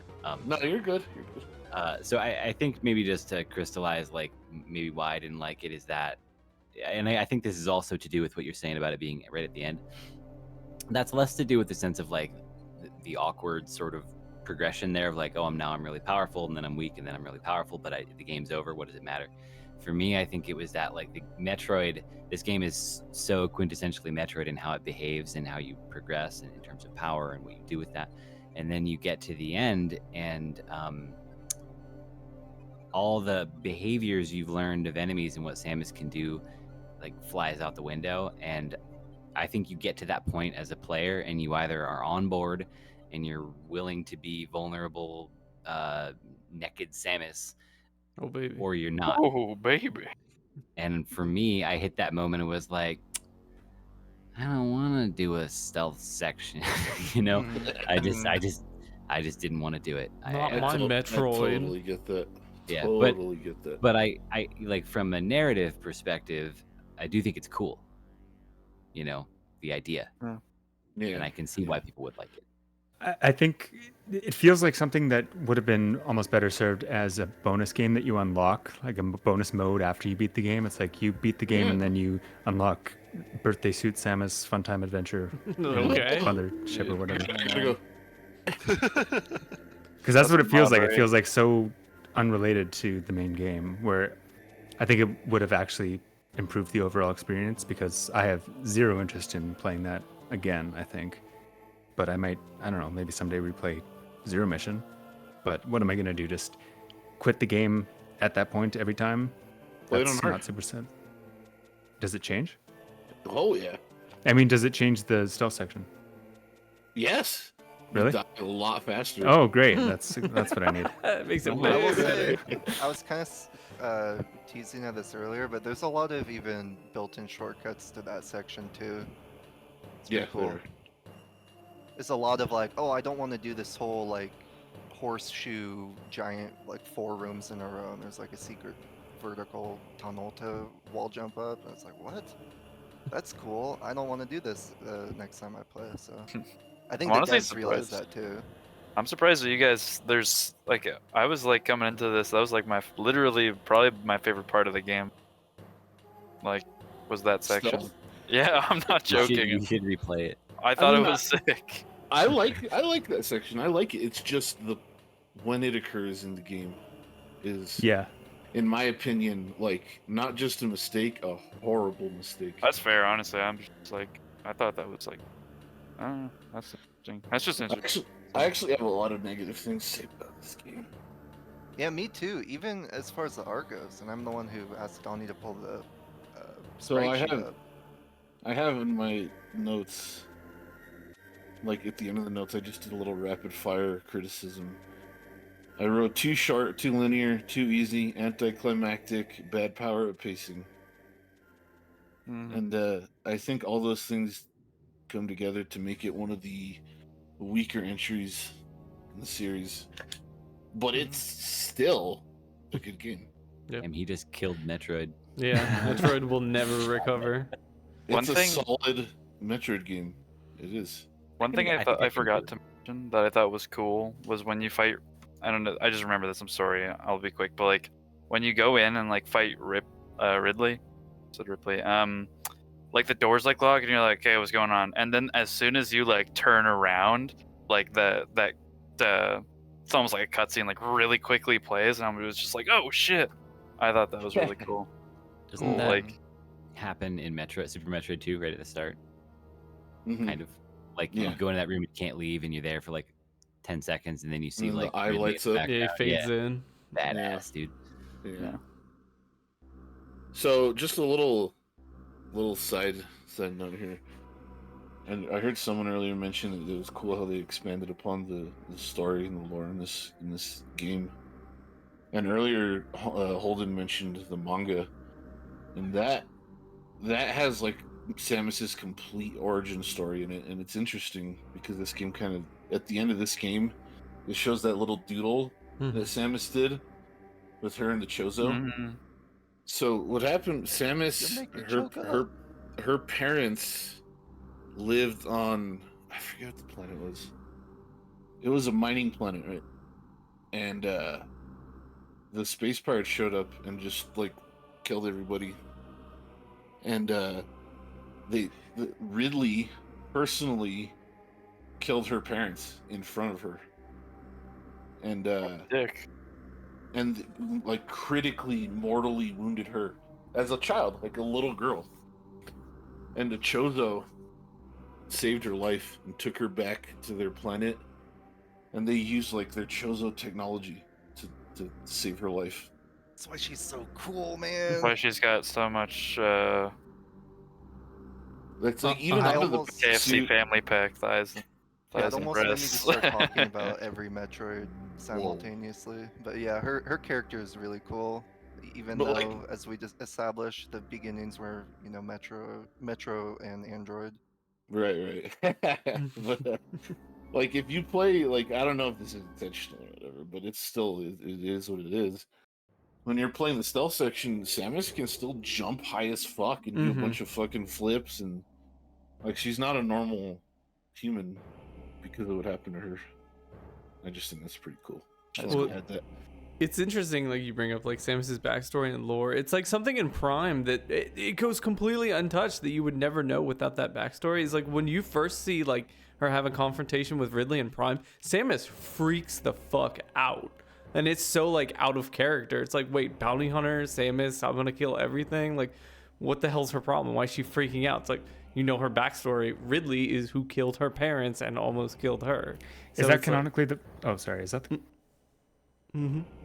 Yes, that Canonically, Bounty Hunter is that is also a first time. mistranslation. Okay. She's actually more of a mercenary. I'm adjusting my nerd glasses, by the way. but You are still, correct. she's hardcore. But She it's is. like out of character for her to have a major freak out. But it's like, Mhm. how are you supposed to know that? So it's like weird that that detail is in there when like nobody's gonna know it. Oh yeah. Yeah, it is weird that they don't provide these details like in a better way, but I also think it's cool because like if you're a big enough fan of the series, you'll go digging for it, you know. Yeah. Totally. That's why Super and I know this dumb stuff. Like Dark Souls. I like that it's Exactly. not so explicit in Yeah, feeding me that too. stuff. Because like Me too. there's a big hole in my knowledge. I haven't played Prime 2, 3, or Other M. I guess or my. Don't play other. Literally skip You'll other. just- I will. It's I literally guess I not. have to. I've got to. It's my duty. But all that stuff in Dread with the backstory, that was the first time I was really exposed to it, and it was kind of strange. So to hear that it kind of originates in the manga and Zero Mission is interesting. Yeah, the manga came out a long time ago too, like in the 90s. Yeah. I think that's a good point. Like, super going over your nitpicks. I feel like we've been kind of showering the game with praise and everything, and I think it'll be a good time to kind of go over like what we didn't like, and like nothing really. Like I've said, I think Fusion's better. Like I enjoy Fusion more. I think it looks better. I do like the way it sounds better, because one thing, the way Samus's shot sounds in here closer to Metroid, but if you listen to how Samus fires and how everything sounds in Fusion, it leans into that awful GBA sound. Everything's really crunchy and bassy and crackly, and I think it sounds better. Like I think overall, like design, almost in everything, Fusion is better, but that doesn't mean this game's bad. And I don't mean to keep ragging on about Fusion, but it's tired to me that you start Metroid, you go left, morph ball.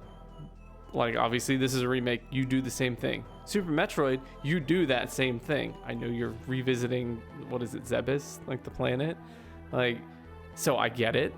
But then the bosses, you fight the boss. Super Metroid, you fight Ridley, Kraid, you get rid of the eyes, but then there's two other bosses. What is it?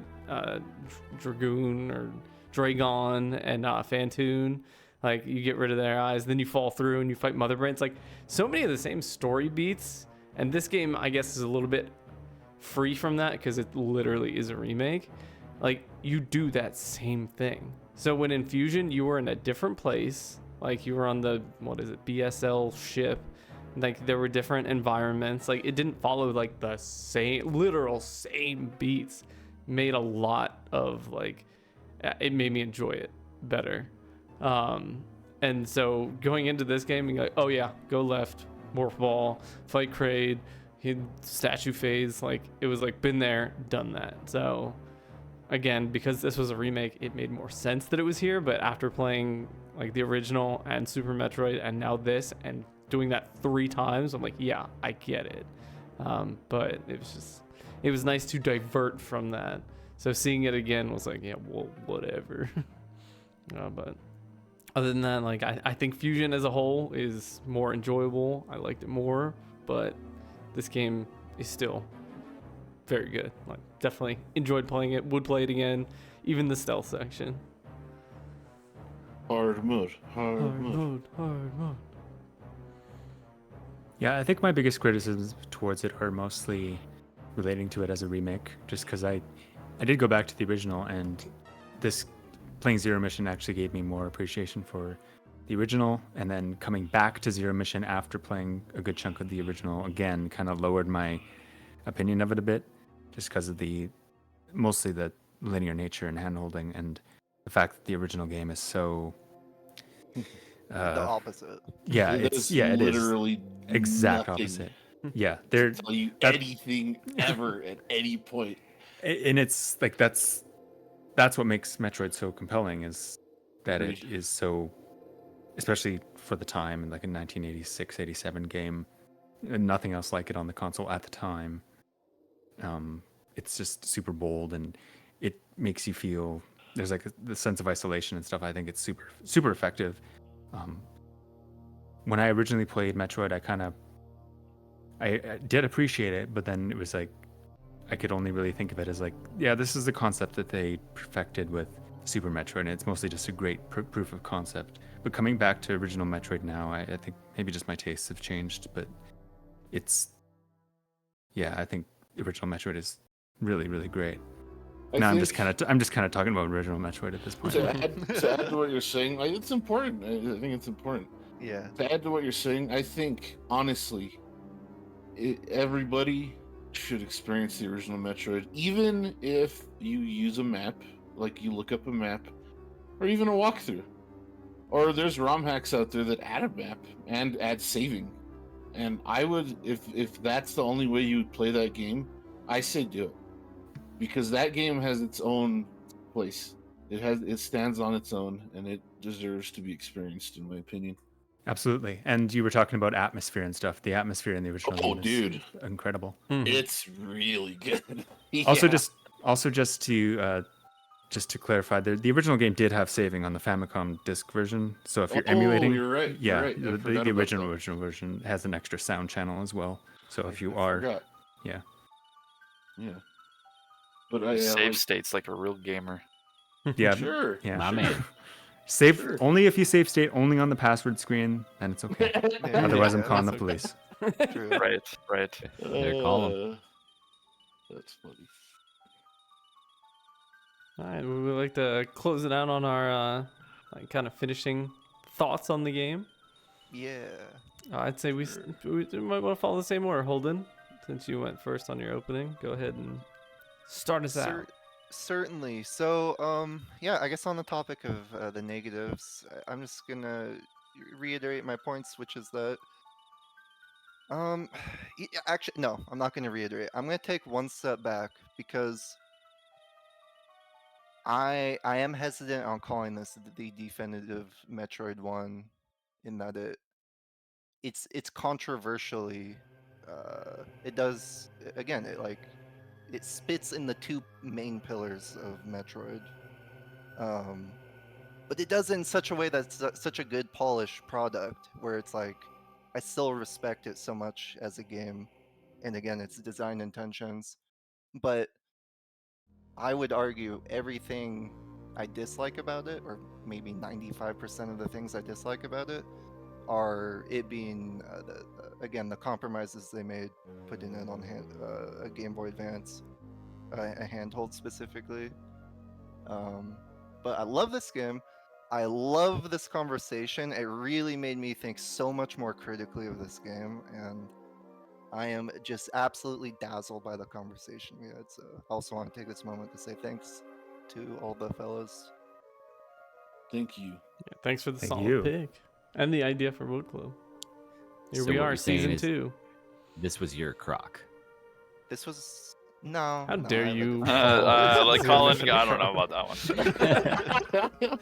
Poor That's Colin. exactly the reaction I wanted. Thank you. We'll get there one. Oh, I guess I'm Okay. next. Mhm. If you're done, Holden. Mhm. Yeah.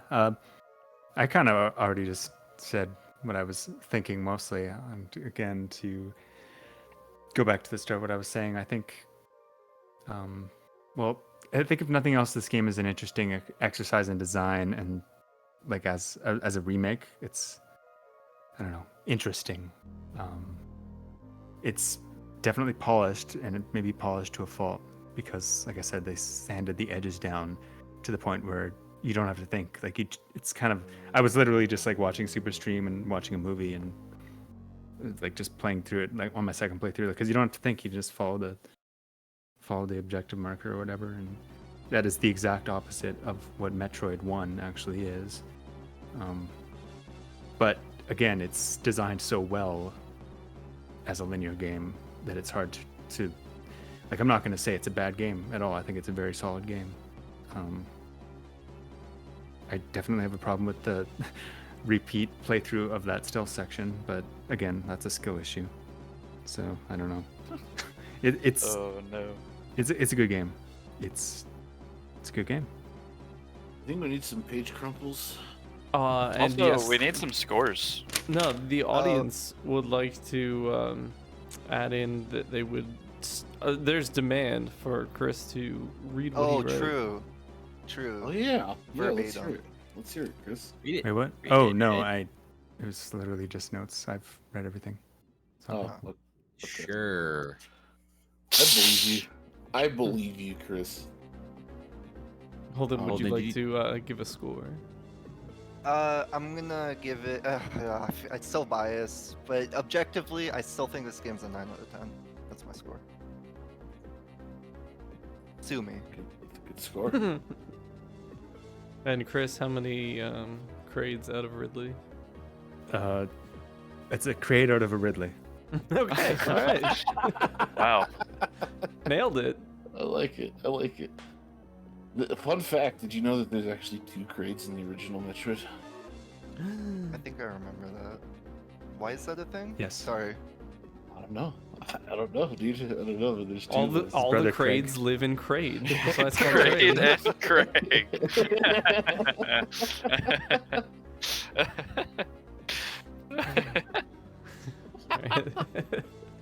Super, would you like to follow?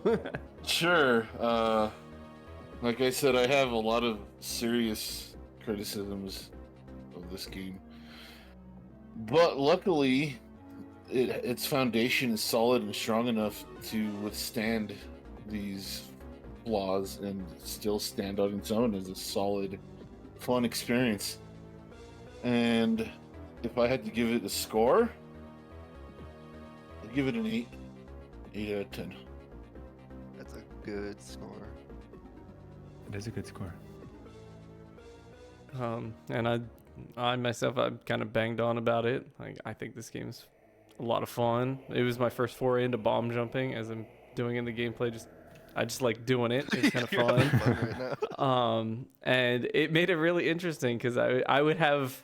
There was one point where I had 3 of the Chozo markers on the map. I was like, oh boy, I really fucked up. Like, I don't know if I'm supposed to be doing this. But I didn't. And so it made it a lot of fun to finally go through a Metroid game just doing fucking whatever. Like, literally whatever. So I had a lot of fun with it. And, like, I like Metroidvanias. Like, it scratches that itch of, I'm going to go through these rooms. I'm going to dig and shoot everything I can. Then I'm going to come back once I have other stuff. But to the point that you guys were kind of making, a lot of the power-ups, it was like you'd get them and it's like, here's its use case. All right, you used it. The end. And like, aside from some other power-ups or like some niche, like one moment, like you didn't get that use out of the power-ups, which was kind of a bummer. But you know, it's a shorter game, more linear experience, and but it was a quick romp through Metroidvania pleasure, and I enjoyed it a lot. But unfortunately, it was not Fusion, which I like better. And stay tuned for us playing Fusion some year, and we'll find out if I'm the only one. This is just a Metroid podcast now. Oh, I'm down. I'm down. Are we gonna play Dread? Let's go. We gotta play no, Super Super. Metroid. Yeah. Super Metroid. Okay, We're all that's gonna fair. start speedrunning it. Okay. I love the Fantoon. But overall, I would say like good game, not amazing, not great. So I think 8 is fair, but it's not Fusion, so I give it 7.5. What's That's wrong more with than you? fair. Yeah, that Here's is what your more than Fusion fair. score is. I think I'm next then. Yeah, so I mean, as someone who hasn't played a lot of, these types of games, Metroidvanias, and someone who's not played even very many Metroid games, I felt like this, I came into this not from a veteran's perspective, and so there were a lot of quality of life or maybe hand guiding moments that actually helped me along, because as you can see, my time was still double what everyone else's was, because I got lost despite all these helpful things it added. So there's a lot about the game that I appreciated, like the atmosphere and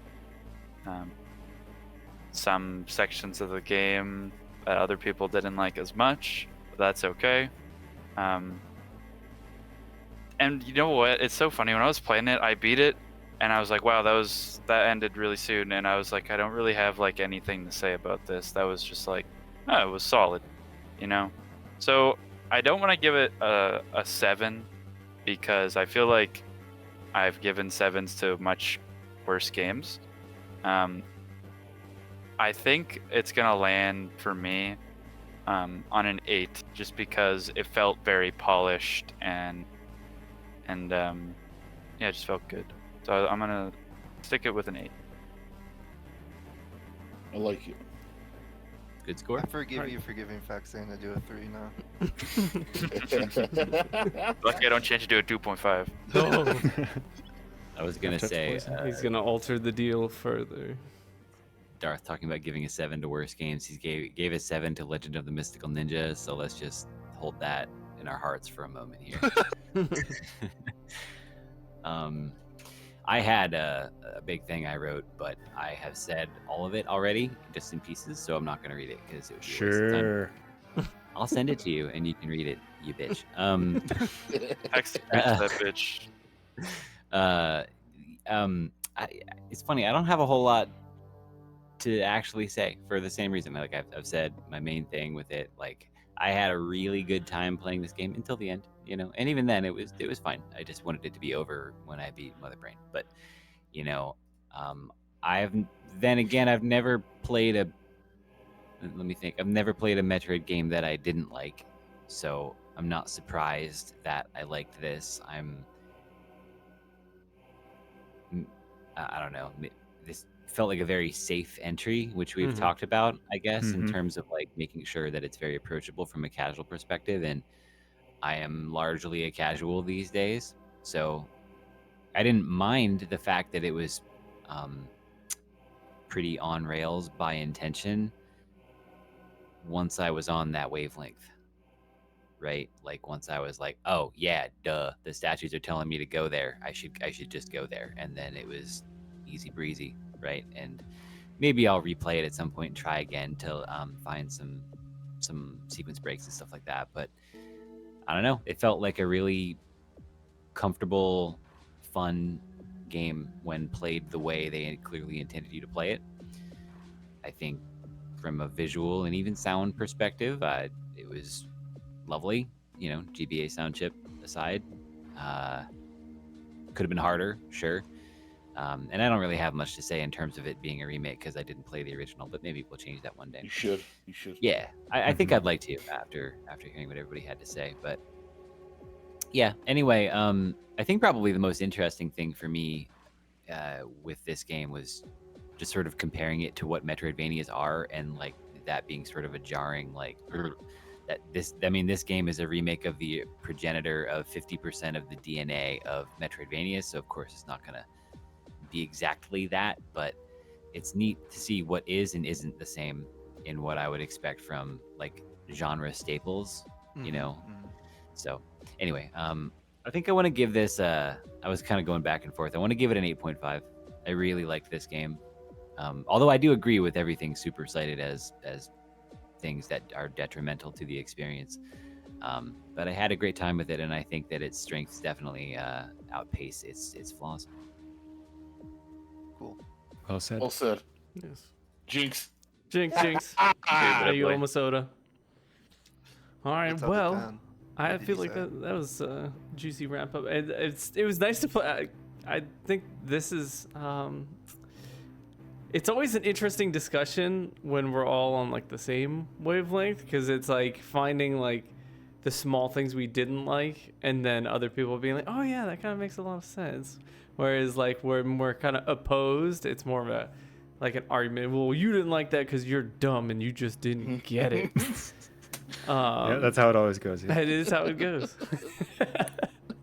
But now it's time to find out if our next game will be one of those games. Oh my goodness. or- Spin The that best wheel. part. Spin Spin that that wheel. wheel. Come Can't wait to on. play Simon's Come Quest. on, Simon's baby. Quest. Simon's Dude, Quest finally. I'm literally Oh. looking at it on the wheel right now. Yeah, It's let's making go me into, Oh, like, happy. the Simon's Quest. easiest I will game use and so do many the save hardest. states, it'll be like playing nothing. After After playing this, bring it Yeah. on. Bring on Simon's Quest. Bring I'm it ready. on. We're gonna be Oh, like, where's the God. Chozo statue? Where do I go? All right, ladies and gentlemen, the wheel. All right, I will not hashtag react so that I will not spoil what it is. But we got some nice and juicy choices on here. I did sneak in a certain game on here. You may notice or you may not notice because it's upside down. I have put Metroid Fusion on there. Oh, no way. Okay. I So- gotta What add did- games. Dude. What I did you have two. replace?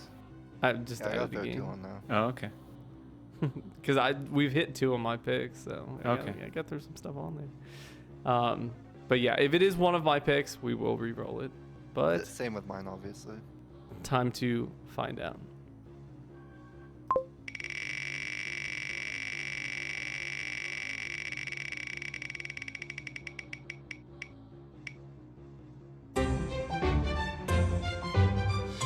I don't know. Oh, yeah, I don't know what that is.